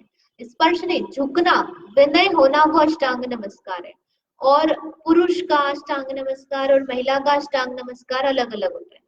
हमारा भी अष्टांग ही है, उसको पंचांग नहीं बोलेंगे ना, है तो हमारे भी 8 अंग। आप हृदय झुक रहा है, तो हृदय झुकी तो पीठ झुकी कि नहीं झुकी? मस्तक झुका तो बाकी सब पूरा शरीर के अंग झुके कि नहीं झुके? तो अष्टांग नमस्कार हो गया। तो ऐसे नहीं करना, बराबर से करना उसको।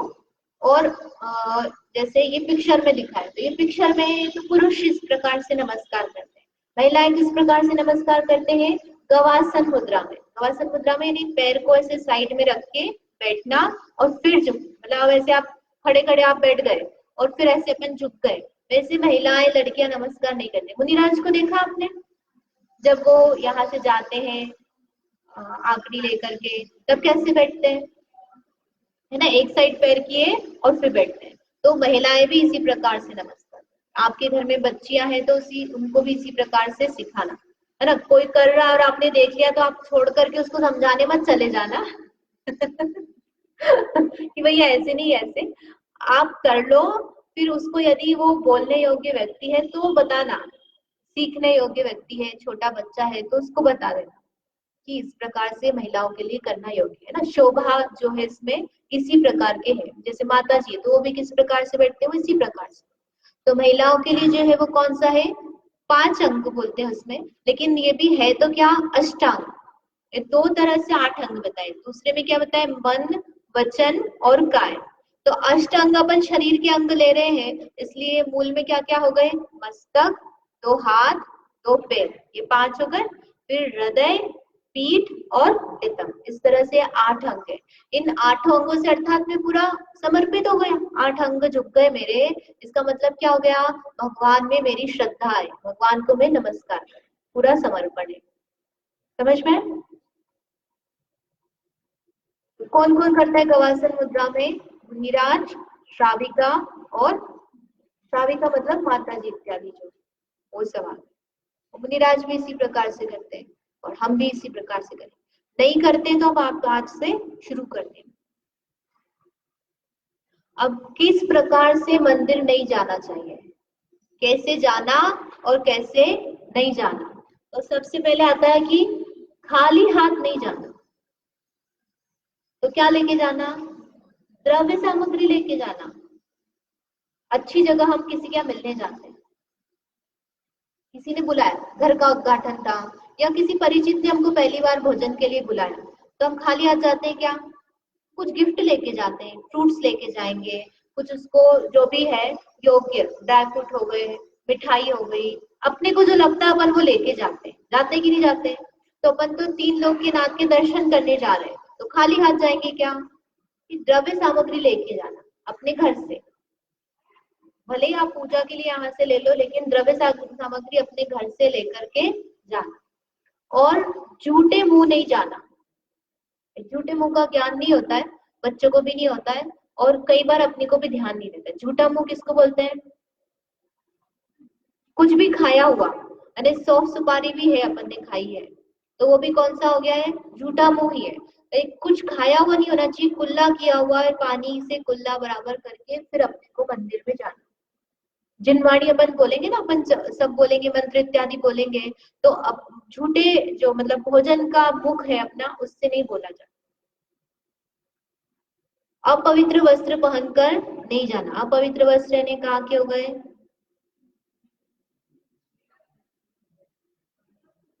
बिना धुले है। कैसे? अपवित्र वस्त्र की डेफिनेशन तो बतानी पड़ेगी ना। शौचालय इत्यादि के नहीं हो, बिस्तर के नहीं हो, और पार्लर के नहीं हो, और हाँ, हाँ, और मरण मौत इत्यादि के नहीं हो। वस्त्र कैसा होना? धुला हुआ होना। ये बताया कि मैंने आपको कि अपन क्या करते हैं, वस्त्र धोते हैं, धुले हुए कपड़े को कपड़े घड़ी करने के लिए कहाँ डालते हैं? बताया क्या? नहीं बताया। कहाँ रखते हैं हम कपड़े घड़ी करने के लिए? एक ही आंसर है, कपड़े घड़ी करने के लिए धुले हुए अच्छे कपड़ों को लाकर गंदा कर देते हैं। कहाँ रखते हैं? बिस्तर पे। बिस्तर पे क्या होता है? बिस्तर साफ है क्या? कौन रहता है उसमें? बेडरूम का बिस्तर तो बिल्कुल अशुद्धि है, और हॉल का हो कि कहीं का भी हो, कोई बिस्तर साफ नहीं। क्यों नहीं है? क्योंकि चौथे दिन वाला भी बैठता है ना? कोई पार्लर जाके आया, मार्केट जाके आया, शादी ब्याह में आया, कौन कहाँ से आकर के बैठा है, वो सफाई नहीं है उसकी। तो आपने जो धुले हुए वस्त्र है, आपको यदि घड़ी करना तो क्या करो, बिस्तर पे चटाई लगाओ, उस पे रखो, या फिर आप चटाई पे डाल के घड़ी कर लो ना, और फिर अलमारी में रखो। हम नहाने जाएंगे तो हम कपड़े निकाल के क्या रखते हैं? बिस्तर पे। अब तुमको अच्छे साफ कपड़े पहनने, और तुम उसको क्या कर रहे हो? ये इतना अपने को विवेक रखना, क्योंकि वास्तव में अपना जो बिस्तर है वो अशुद्ध है। आप सबको पता है कि कैसे क्या है, वो शुद्ध नहीं है। तो वो जो है उसको आप, जो अलमारी के कपड़े हैं यदि आपको रखना है तो क्या करना? चटाई पे रखना। और यदि अब ये जो शौच के वस्त्र है ये वाले नहीं पहनना है, तो अपने को कपड़े भी कब रखना? बाथरूम में। फ्रेश होके आए, फिर अपन बाथरूम में कपड़े रख रहे हैं, तो सब एक जैसे हो गए आपके कपड़े। पहले आप कपड़े रखो बाथरूम में, फिर फ्रेश होने जाओ, और फिर आप नहा के वो वस्त्र पहनो। प्रोसेस समझ में आई? डिटेल में और तो नहीं बताऊ ना? ठीक है। ये शुद्ध वस्त्र हुए, ये धुले हुए स्वच्छ वस्त्र।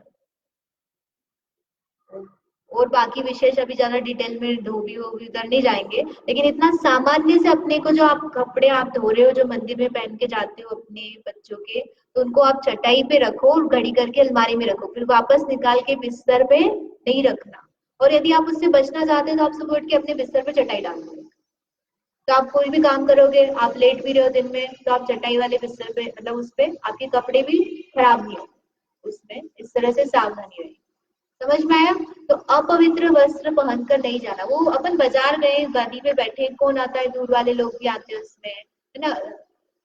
बिना मतलब जो ये स्वीपर्स वगैरह होते हैं, जो नाली वगैरह साफ करते हैं, सभी तरह के लोग सब जाके बैठते हैं।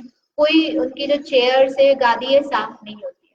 तो इसलिए अपने को मंदिर के लिए कम से कम, आपको भाई शादी ब्याह घर में जो कर रहे हो, लेकिन मंदिर में अपन पूजा कर रहे हैं, अच्छे जिनवाणी छू रहे हैं, तो इसलिए अपने को वस्त्र अपने साफ रखना है, इतना ध्यान रखना। फिर उसके बाद में चमड़े से बनी चीजें नहीं ले जाना। चमड़ा क्या होता है? उसमें परमानेंट जीवोत्पत्ति होती रहती है। चमड़ा निकाल लिया, उसके बाद भी यदि आप उस सीट पर भी बैठ रहे हो तो भी जीव हिंसा का पाप लग रहा है।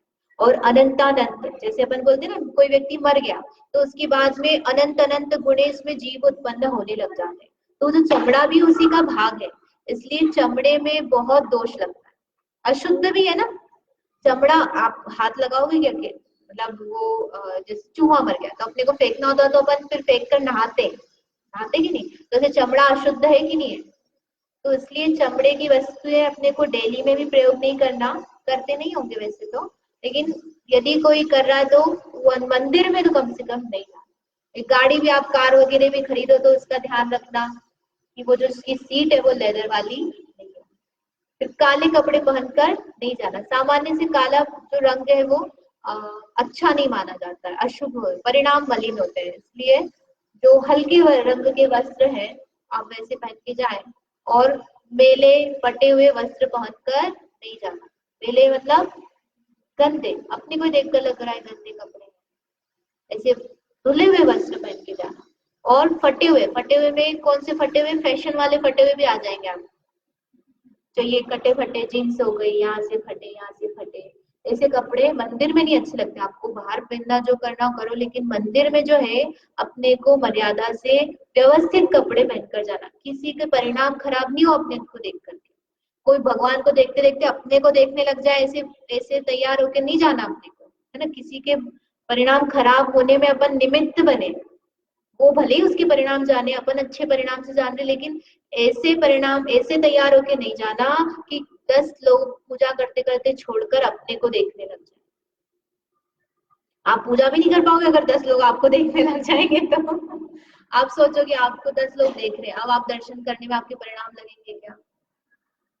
नहीं लगेंगे। तो इसलिए आप कैसे जाना, सिंपल, सिंपल मतलब जैसे आप नॉर्मल में रहते हो वैसे। नेक्स्ट है ना, बनाव श्रृंगार करके सज धज करके नहीं जाना। ब्रह्मचर्य का अपन परिणाम लेकर जाएं तो अन्य को भी अपने को देख करके विषय सेवन का भाव उत्पन्न नहीं हो, ऐसे तैयार होकर नहीं जाना।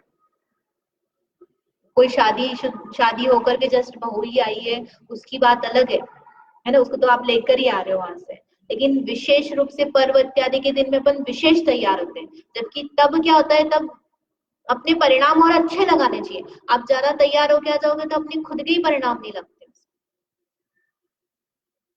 समझ में आया भाव? अब आपकी फिर विशेष जैसे आपकी परिस्थिति है, जैसे लगते हो समझ में आए आपको, तो वो आप उसको फॉलो करना। लेकिन वास्तविकता में तो ये है, हम लोग जैसे बाहर जाते हैं तो 2-3 जगह हमने अच्छा बहुत अच्छा प्रचलन देखा है। एक तो विदिशा है, विदिशा में वहां पर लिखा हुआ है बाहर कि हल्के रंग के वस्त्र पहन कर आना महिलाओं को, वहां लिख ही रखा है। और महिलाएं भी मतलब सब कल्चर में वहां पे कोई बहुत ज्यादा तैयार होके नहीं आते, तो अपन जैसा कस्टम बना हो वैसा बनता है। हम महाराष्ट्र में जाते हैं, अकलूज है, पंढरपुर है, तो वहां पर पर्व के दिनों में लोग सफेद साड़ी पहनते हैं, नॉर्मल भी सफेद, मतलब एकदम सफेद नहीं, हल्का फुल्का कुछ उसमें लाल रंग है या है, इस तरह से। तो सभी के परिणाम अच्छे रहते क्योंकि सब एक जैसे आ रहे हैं। अब कौन किसको ऊंचा नीचा करेगा, अपने भी परिणाम अच्छे हैं उनके भी परिणाम अच्छे हैं। एक उदाहरण बताया, तो ऐसा नहीं कि नहीं कर सकते, ये अपने ऊपर डिपेंड करता है कि हम कैसी परंपरा शुरू कर रहे हैं। जैसी परंपरा अपन करेंगे आगे वाले लोग वैसे फॉलो करेंगे। तो आप सिंपल आओगे तो जो कोई तैयार होके आएगा तो उसको भी लगेगा अरे मैं तैयार होके आ गया वो ऑड मैन आउट हो जाएगा। जैसे सब सिंपल आए और एक बहुत तैयार होके आएगा तो फिर क्या लगेगा कि चलो सिंपल ही चलते हैं, यहाँ पे कोई ज्यादा तैयार होके नहीं आते। तो परंपरा शुरू होगी और अपने को भी विकल्प नहीं है ना कि हमको अब नई नई साड़ियां पहन के जाना है, ये पहन ली थी पहले, ये पुरानी फैशन की हो गई, या ये कलर अच्छा होना चाहिए। अपने को भी विकल्प नहीं, अपने विकल्प उसमें समय नहीं जाएगा, अपना समय इधर जाएगा भगवान के दर्शन अच्छे से कर पाएंगे।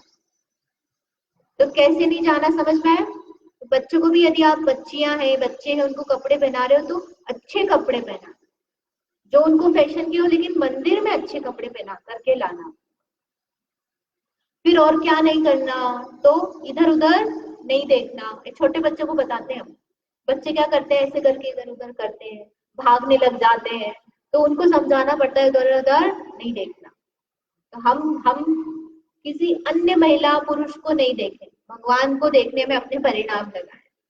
दूसरे लोग क्या कर रहे हैं इसकी तरफ ध्यान नहीं देना, कौन आकर फूल चढ़ा रहा है, कौन फल चढ़ा रहा है, कौन कैसे दर्शन कर रहा है ना। जैसे हम मैंने कहा कि महिलाओं को इस प्रकार से ढोक देने चाहिए, तो अब हम बैठ करके ये देख रहे हैं कौन कैसे ढोक दे रहा है।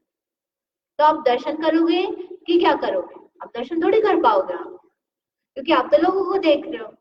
तो दूसरा किस विधि से पूजा कर रहा है, क्या कर रहा है, यदि आप ये देखने लग जाओगे तो आपका परिणाम भगवान की पूजा भक्ति में नहीं लगेगा। इसलिए मंदिर में आकर बस अपनी नाक जो सीधे है भगवान की तरफ ही ध्यान देना। कैसे ढोक लगा रहा है, क्या पढ़ रहा है, अन्य बिल्कुल वो ध्यान अट्रैक्ट कर ले और अपना ध्यान चली जाए तो अलग बात है। लेकिन हम देख करके प्रयोजन होकर के हम देखें कि ये देखते नई बहू आई है, क्या पहन के आई है, कैसे ढोक लगा रही है, कैसे दर्शन कर रही है, देखते देखने लग गए अपन छोड़ करके। तो ऐसा काम नहीं करना। जो अपने को नहीं अच्छा लगता तो अपने को भी दूसरे के लिए ऐसा नहीं करना। फिर बातें गप्पे नहीं लगाना। प्रवचन शुरू नहीं हुए तो अपन बातें करने लग जाते हैं, क्या बनाया था खाने में आज, अष्टमी के दिन क्या बनाओ, समझ में ही नहीं आता है। हरी जोड़ रखी है इन्होंने, ऐसे 5 कर रखी है, हमने ऐसा कर लिया वैसा कर लिया। ये बातें जो है भले ही अपन भोजन संबंधित ये पर्यूषण के से रिलेटेड है, लेकिन इनको नहीं करना। खाना पीना नहीं करना। भाई खाना पीने वाली बात बहुत इंपॉर्टेंट है। हम लोग, कई लोगों को तो पता ही नहीं होता है कि पानी नहीं पीना चाहिए। यहाँ का मुझे नहीं पता, हमको बोलकर अनाउंस करके मना करना पड़ता है कि पानी नहीं पीते जिनवाणी पढ़ते समय मंदिर में। बच्चों को नहीं पता होता है, वो लोग लाते हैं, बच्चों छोटे बच्चों को ले आए, बिस्किट है, बॉटल है, वो सब रखी पर्स में, अपन ने उसको चालू कर दिया, दूध पिला रहे हैं। आपको पिलाना है बाहर ले जाओ, वहां पानी पिलाओ, बिस्किट खिलाओ, जो करना आप वहां करो। लेकिन मंदिर में ये नहीं करना। उसको बच्चे को भी ये पता चलेगा कि हाँ मुझे मंदिर में पानी नहीं पीना है। अगर आपने मंदिर को बच्चे को मंदिर में पिलाया पहले तो वो फिर मंदिर में मांगेगा आपसे। ठीक है। भोग अपन सब पाप छोड़ करके मंदिर में आकर पाप करने लग गए। खाना पीना मंदिर में नहीं करना। दौड़ना खेलना कूदना नहीं। आप लोग कोई करते नहीं होंगे ये बच्चों के लिए है। और शोर नहीं करना। शोर नहीं करना। तो वो जो चिल्लाते हैं ये भी उनके लिए, चिल्लाने लग जाते हैं, खेलने लग जाते हैं बच्चे। अब कब करना, कितनी बार करना? तो खाना कितनी बार खाते हैं अपन? 2 बार तो खाते ही है ना, 2 बार से ज्यादा भी खा लेते हैं। तो 2 बार तो अपने को प्रयास करना चाहिए। यदि नहीं कर पाते हैं तो कम से कम प्रतिदिन दिन में 1 बार तो देव दर्शन करना। अब कब कितनी बार करना? तो सुबह सुबह सबसे पहले अपने को मंदिर जाना चाहिए। नियम होना चाहिए कि हमें यदि सुखी होना, याद तो आनी चाहिए ना, एक बार भगवान को देखेंगे तो हमको याद आएगा। जैसे खाना खाए बिना अपना शरीर नहीं चलता, ऐसे ही भगवान के दर्शन के बिना अपनी आत्मा चलेगी नहीं, सुखी नहीं रहेगी। आप कहाँ जाओगे? गिरते जाओगे, भोगों में उलझते जाओगे। तो इसके लिए दिन दिन में 1 बार तो भगवान के दर्शन करना ही करना। देना नहीं, ये याद रखना, दर्शन भी देने जा रहे हैं। एक इतना सा टाइम 5 मिनट निकाल कर आए बिल्कुल हम, कि बस अब जस्ट हमारे पास है ही नहीं, ऐसे टाइम में नहीं करना अपने को। टाइम निकाल करके जाना। अपन खाना खाने के लिए टाइम निकालते हैं, प्रेस करने के लिए टाइम निकालते हैं, टीवी देखने के लिए टाइम निकालते हैं, शॉपिंग करने के लिए टाइम निकालते हैं। तो भगवान का दर्शन करने के लिए भी टाइम निकालना, थोड़ा ज्यादा टाइम निकालना। बिल्कुल इतना फिक्स, इतनी देर में अपने को पूजा करके निकलना है, ऐसा टाइम नहीं रखना। कोई 2 बार नहीं जा सके तो 1 बार तो जाना ही जाना। और कोई सुबह या शाम को नहीं जा सके, नहीं जाए, तो जब दिन में समय मिले, अपने को दिन में कोई जॉब करते हैं, जैसे बच्चे हैं, बच्चों को बोलते हैं देव दर्शन का, तो उनको सुबह सुबह स्कूल चले जाते हैं। तो यदि मंदिर रास्ते में पड़ता है तो देव दर्शन करवाना ही करवाना। यदि नहीं पड़ता है तो उसको शाम को लेके जाना।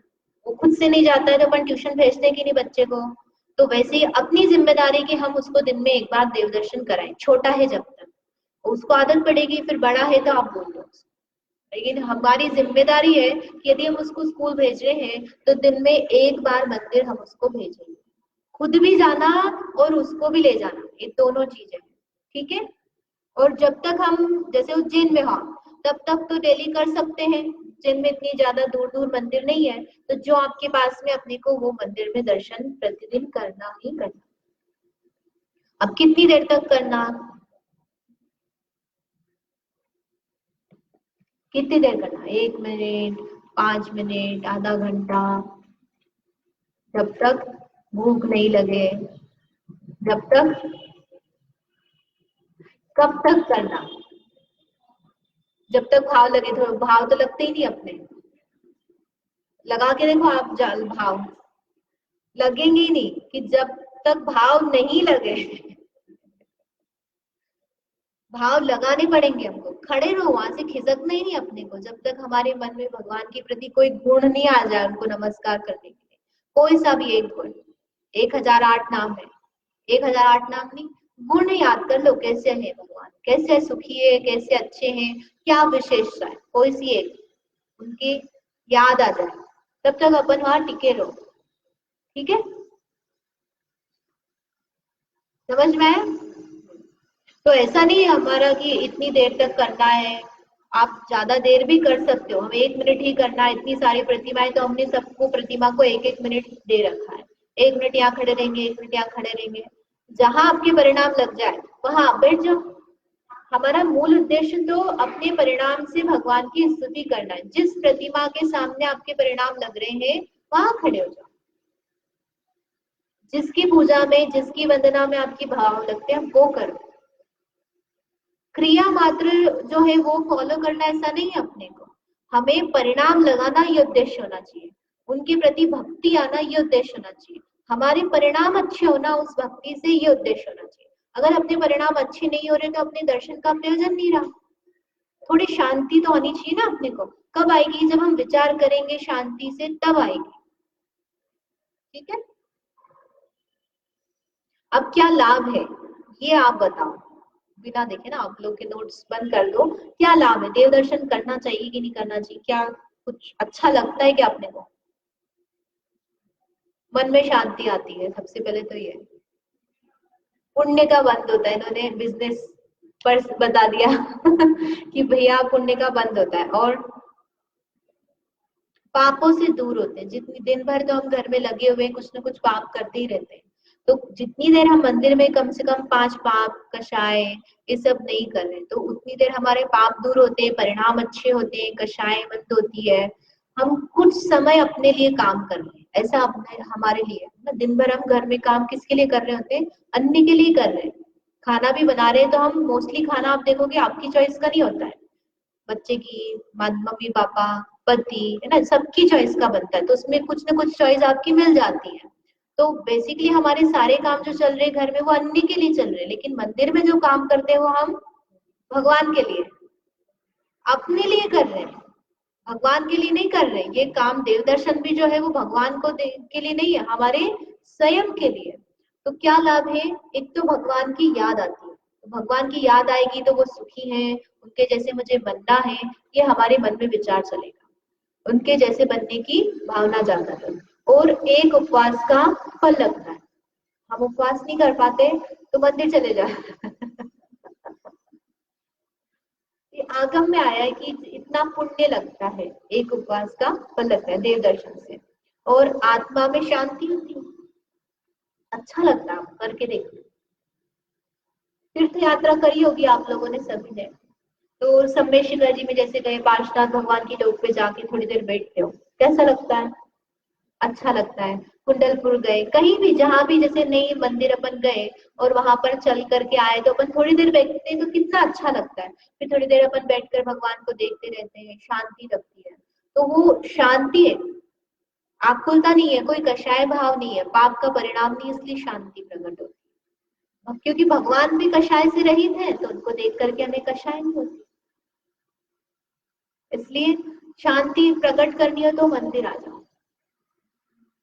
स्वयं को प्रसन्नता होती है, अंदर में शांति होगी तो अपने आप अच्छा लगेगा। अपने पराये का भेद विज्ञान होता है, कौन पराये है, कि ये संसार के जितने भी लोग हैं, ये शरीर, ये सब पराये हैं, कोई अपना नहीं है, मेरा आत्मा ही अपना है। इस तरह से भेद विज्ञान होता है भगवान को देख करके, और पाप नष्ट होते कषायों में मंदता। गलत विधि से करेंगे तो क्या होगा, कुछ इधर उधर हो गया हमने ना, अष्टांग नमस्कार कुछ अलग तरीके से कर दिया, चावल कुछ अलग तरीके से चढ़ा दिए, या हम 3 प्रदक्षिणा देना भूल गए, नमस्कार करना भूल गए, तो क्या होगा? पाप नहीं लगेगा, लेकिन पुण्य जितना बनना चाहिए वैसा नहीं बनेगा। जैसे अभी भी आप दर्शन तो अभी भी करते ही आ रहे हो, लेकिन अब जो करोगे आप समझने के बाद, और पहले जो करते थे उसमें क्या अंतर होगा? अब समझ करके आप भाव लगाकर करोगे तो विशेष पुण्य बनेगा, और पहले करते थे तो पाप नहीं लग रहा है, कम पुण्य बनेगा। जैसे कि हमारे पास आधा घंटा पर्यूषण में हमको पूजा करनी है, तो हम 4 करें कि 5 करें कि 3 करें कि 2 करें, 1 करें, कितनी पूजा करें? हमको 16 कारण की भी करना है, 10 लक्षण की भी करना है, फिर रूप दशमी आई तो वो भी करना है, अष्टमी 14 से तो सिद्ध भगवान की भी करना है, फिर समय शिखर जी की भी करना है, अरे इतनी सारी पूजा हो जाती है। फिर रविवार है तो पार्श्वनाथ भगवान की करना है। अब किसकी करें, कितनी करें? एक पूजा आप अच्छे से कर लो आधे घंटे में ना, थोड़ी देर विचार करके ध्यान करके, तो ही आपको इतना पुण्य बन जाएगा जितनी 8 पूजा करने पर लगे।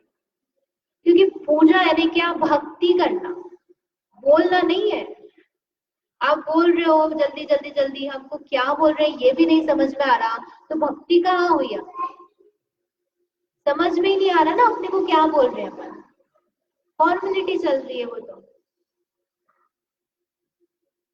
नहीं समझ में आया। आहार जी बपोरा जी देखा आप लोगों ने?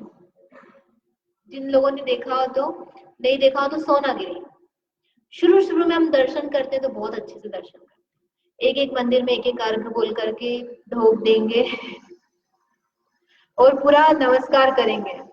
फिर क्या होता है, आधे घंटे बाद या 1 घंटे बाद हमारी स्थिति ऐसी आ जाती है, हम यहाँ से भगवान ऊपर है, यहाँ चावल चढ़ाए, ऐसा किया और चल, क्या हो जाता है? फॉर्मेलिटी चल रही है, अब हमारे दर्शन नहीं होते उसमें, नहीं होते, क्योंकि आप थक चुके हो ना, तो उसमें आपके परिणाम ही नहीं लग रहे। तो ऐसे ही जब आप पूजा कर रहे हो, इतनी पूजा करोगे आप, तो 1 पूजा में 2 पूजा में तो आपके परिणाम लग जाएंगे, लेकिन बाद में क्या होगा? फॉर्मेलिटी हो जाएगी, आप थक जाओ।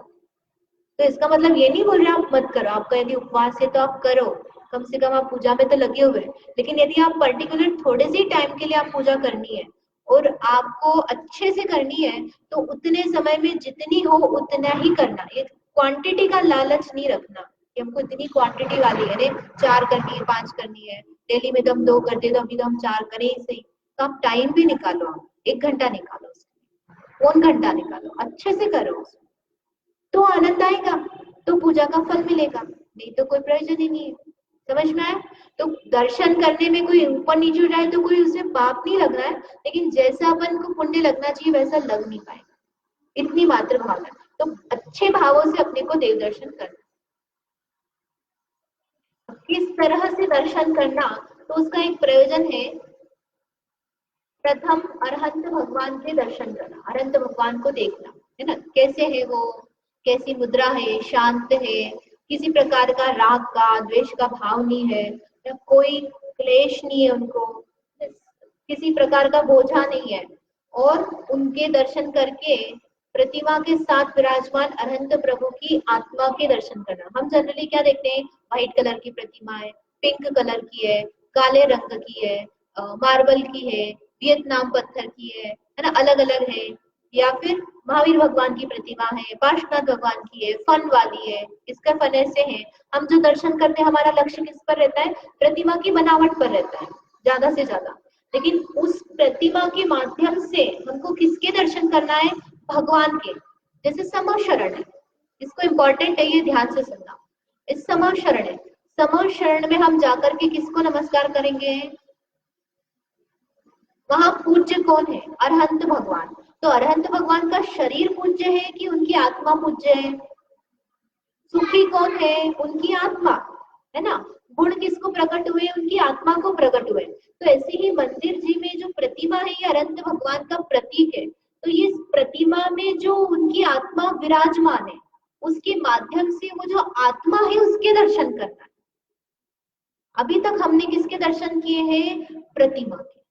अब प्रतिमा से आगे बढ़कर किसके दर्शन करना है? क्या शब्द लिखा है?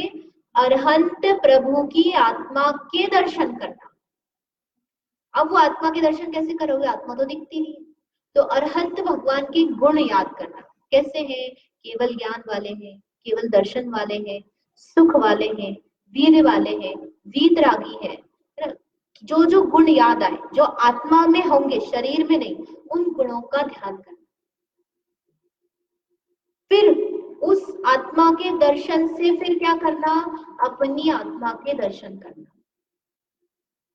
जैसी उनकी आत्मा है वैसी मेरी आत्मा है। जैसे वो पदार्थों को जान रहे हैं वैसा ही मैं जानने वाला हूँ। जैसे वो सुख वाले हैं वैसा ही मैं सुख वाला हूँ। जैसा उनका आत्मा शरीर से भिन्न है वैसा ही मेरा आत्मा शरीर से भिन्न है। इस तरह से देव दर्शन करना। तो अपना देव दर्शन करना सार्थक हुए। 3 स्टेप बताइए।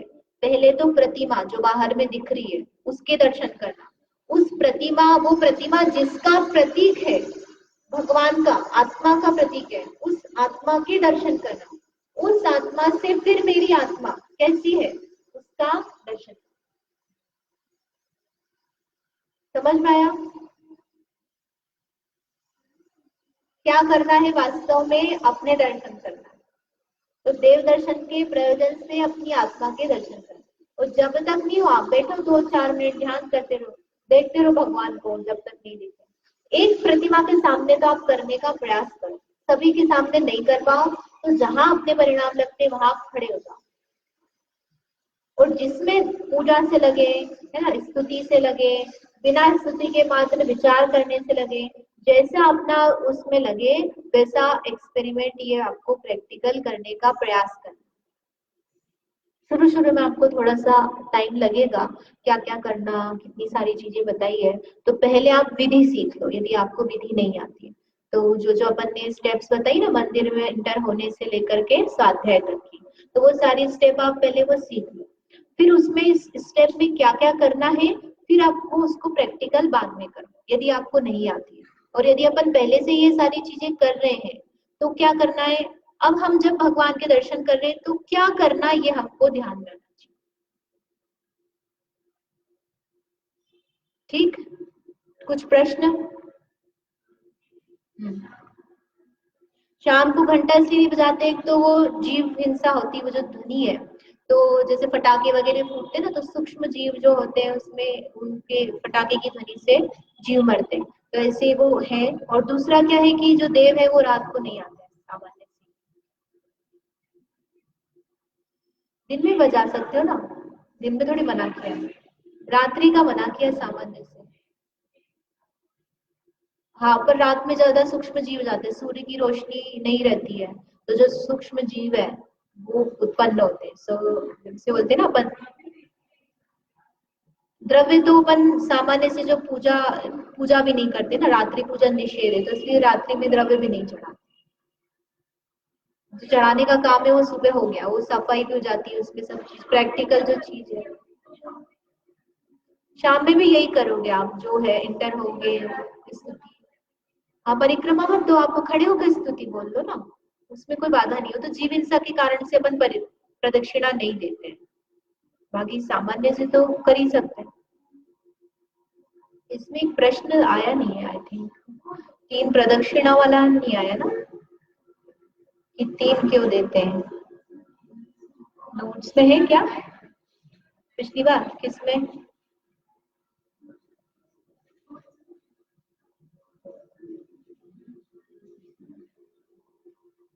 इसको देखते हैं। 3 प्रदक्षिणा वाला जो है कारण,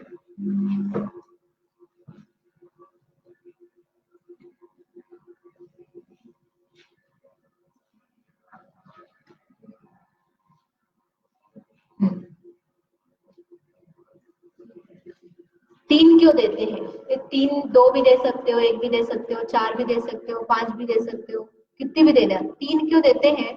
तो बहुत सारे कारण है इसके लिए। ये इसमें है नहीं, आपको लिखना तो आप लिख सकते हो। एक तो है रत्नत्रय की प्राप्ति के लिए, सम्यक दर्शन, सम्यक ज्ञान और सम्यक चारित्र, ये 3 होते हैं। इसलिए ये तीनों की प्राप्ति मुझे हो, ये 3 प्रदक्षिणा लगाते हैं। फिर भगवान को सर्व ओर से निहारने के लिए, हम सामने खड़े रहेंगे तो भगवान की प्रतिमा सामने से ही दिखती है। बगल में कैसी है, पीछे में कैसी है, कई जगह चतुर्मुखी प्रतिमा है, तो सर्व ओर से निहारने के लिए हम 3 प्रदक्षिणा देते हैं। उसके अलावा वो एक में भी हो सकता है, लेकिन 3 क्यों की? तो रत्नत्रय और मन से, वचन से, काय से 3 प्रकार से हम भगवान को आराधना करते हैं। फिर कृत कार्य अनुमोदना, कृत कार्य अनुमोदना पहले बताया था नमोकार मंत्र के इसमें। कृत यानी मैं खुद से कर रहा हूँ, कार्य यानी कोई अन्य से करवा रहा हूँ, और अनुमोदना अन्य करता है तो उसकी प्रशंसा, अनुमोदना करता हूँ। तो भगवान की स्वयं से मैं प्रदक्षिणा करता हूँ, देता हूँ, अनुमोदना करता हूँ, और कोई कर रहा है तो उसकी कार्य अन्य से करने के लिए, तो कृत कार्य अनुमोदना से नमस्कार करने के लिए। फिर संरंभ, समारंभ, आरंभ के त्याग करने के लिए। संरंभ, समारंभ, आरंभ, ये भी 3 चीजें पहले बताई थी।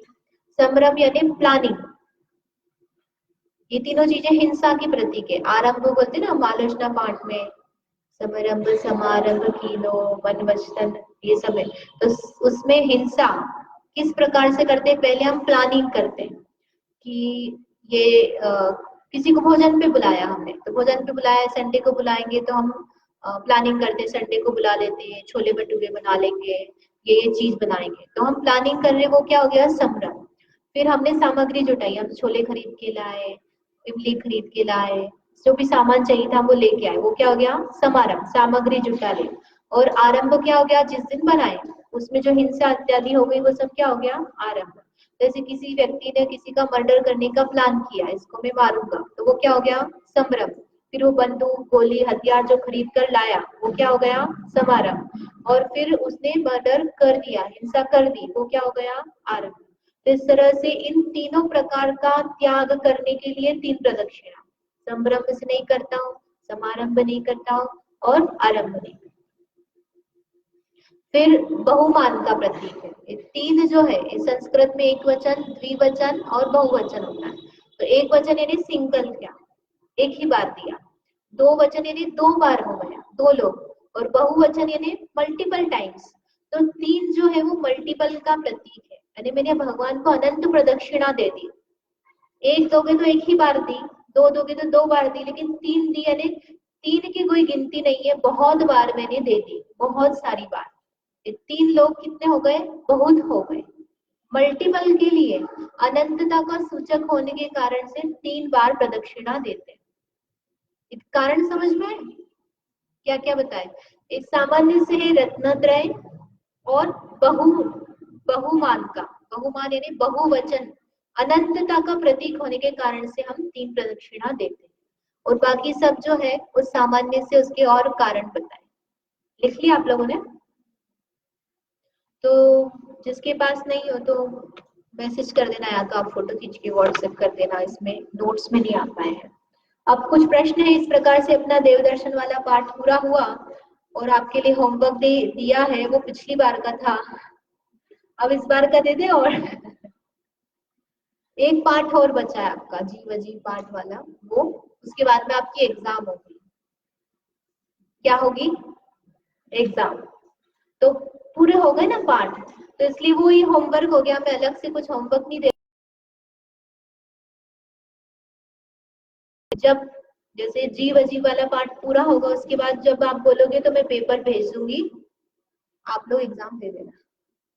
और थ्योरिटिकल नहीं होगा, बहुत कम, ज्यादा नहीं होगा, mostly objective, fill in the blanks, true false. बहुत ज्यादा आपको लिखने का लोड लेना पड़े ऐसा नहीं होगा, क्योंकि जितना हम लिखने का लोड रखवाएंगे ना, उतना चेक करने में लोड आएगा। तो बच्चों की जैसी एग्जाम होती है वैसी होगी, उसमें कोई डिफिकल्टी नहीं है आप, लेकिन याद करना अभी से शुरू कर दो, ये आपका होमवर्क है। ठीक है, यहीं तक रखते हैं, इसके बाद में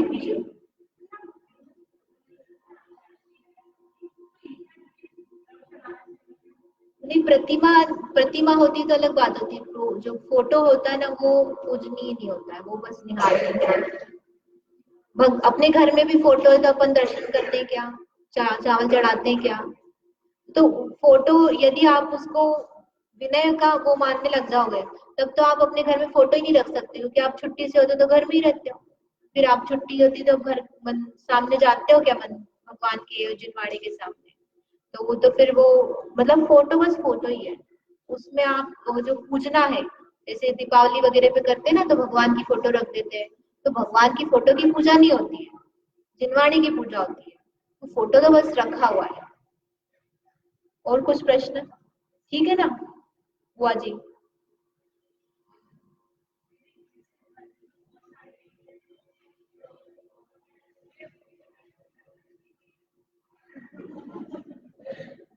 देखो मैं तो यही बोलूंगी करना चाहिए कि इतनी सारी प्रतिमा, इतनी वेदी है, तो आपके पास जितना समय हो वहां पर एक जगह आप अच्छे से कर लो, अच्छी जगह अच्छा टाइम दे करके, और फिर बाकी जगह आप सामान्य से कर लो। और यदि आपके पास बहुत समय है तो आप अच्छे से करो सब जगह। ठीक है? और कुछ प्रश्न है?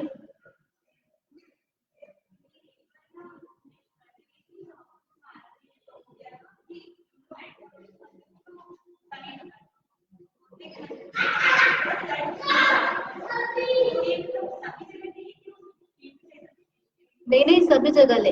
आप चौका लगाते हो, चौका मतलब ये आहार देना, तब वो आप सर ढकते हो नहीं? कौन रहता है वहां पे? मुनिराज रहते हैं, तो मुनिराज बड़े हैं कि भगवान बड़े हैं? जब मुनिराज के सामने ही अपन इतना शील से विनय से रहते हैं, तो ये जो जिन मंदिर है, जिन मंदिर तो कैसा है, उत्तम स्थान है, एक ब्रह्मचर्य का स्थान है, यहाँ पर अपने को फैशन किसी के परिणाम नहीं खराब करना है, और अपनी भी विनय है कि बड़े व्यक्ति हैं, है ना, जिनके परिणाम खराब नहीं हो, अपन इस तरह से रहे, अपने शील को संवारे, तो उसके लिए सिर ढकना जरूरी है मंदिर में। मंदिर है, जिन ये प्रवचन चल रहे हैं, तो अपने को अन्य कोई भी नहीं ढकता, अरे अपन ढक रहे हैं, पुराने जमाने की बात हो गई, ऐसी ये उस बात में अपने को नहीं जाना। मंदिर है, या सिर ढकना है, चाहे कोई ढके चाहे नहीं ढके, अपने को ढकना है, भले ही अपन बेटी है ना, अपने मायके में गए, मायके में जाकर के आप, तब भी आपको सिर ढकना है। ठीक है? हाँ, और क्या?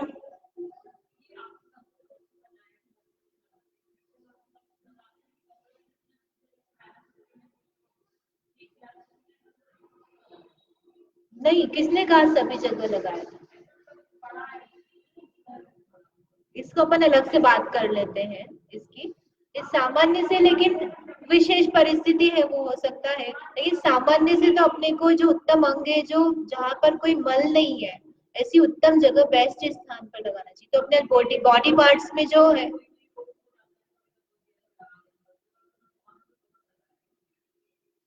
हाँ ऐसा है, अब वो अलग से बात कर लेंगे अपन। इस सामान्य परिस्थिति में लेकिन अपने को अन्य जगह लगाने की, पीने की इसकी जरूरत नहीं। उत्तम है, आप उसको यहाँ पे लगाओगे तो उसका असर जाएगा, ऐसा नहीं है। अपनी जो भावना है, वो भावना जो होती है ना, भावना काम करती है, जो कर्म क्षय में काम कर रही है, वो क्या काम करती है? अपनी भावना, अपने परिणाम, जैसे आपके परिणाम होंगे वैसे आपको संयोग मिलेगा। यदि आपने परिणाम भगवान की भक्ति में उत्तमता से लगे हुए हैं, तो आप सिद्ध चक्र विधान कराओ, अन्न विधान कराओ, आपके जो जो पाप है वो पाप नष्ट होंगे। पाप नष्ट होना है तो पुण्य से ही नष्ट होगा ना, किसी पर्टिकुलर क्रिया से होगा, ये ऐसा नहीं है, अपने भाव से नष्ट होने, पाप जो नष्ट हो। जो रोग आया वो किसका प्रतीक है? पाप का। हमने कुछ पाप किया था इसलिए हमको रोग आया, तो वो ठीक कैसे होगा? पुण्य से, तो पुण्य करोगे तो ठीक होगा। ठीक है? स्तुति कौन सी बोलनी? अलग अलग स्तुति, तो लाल किताब है, लाल किताब में पीछे स्तुतियां लिखी हुई है, और जिनेन्द्र अर्चना उसमें शुरुआत में लिखी हुई है, ऐसे अलग अलग किताबों में देव स्तुति है। अभिनव जिन पूजन संतों में नहीं होगी। आप देखते हैं, हम आपको भेज देंगे, आप बता देंगे जो भी है स्तुति। आगे आगे चलेंगे तो और आएंगी सही स्तुति, एक तो स्तुति अपन अर्थ सहित ले लेंगे, ऐसा करेंगे, अर्थ भी बता देंगे आपको और स्तुति भी दे देंगे, तो आप फिर वो इसी कर लेंगे। अभी आप है ना, एक स्तुति है, अति पुण्य उदय मम आया, प्रभु तुम्हारा दर्शन पाया, ये स्तुति आपको जिनेन्द्र अर्चना में मिल जाएगी, और लाल किताब में भी होगी, पीछे होगी वो, पीछे जहाँ पर आराधना पाठ ये सब है ना, वहां से। और यदि वो अति पुण्य नहीं करना हो तो आप आराधना पाठ भी याद कर सकते हो। आराधना पाठ है एक, अहो जगत गुरुदेव है, अहो जगत गुरुदेव सुनिए रज हमारी, छोटी सी है, आप वो भी याद कर सकते हो। जावाणी के ज्ञान ते सूझे लोकालोक, सो वाणी मस्तक नमो सदा देती।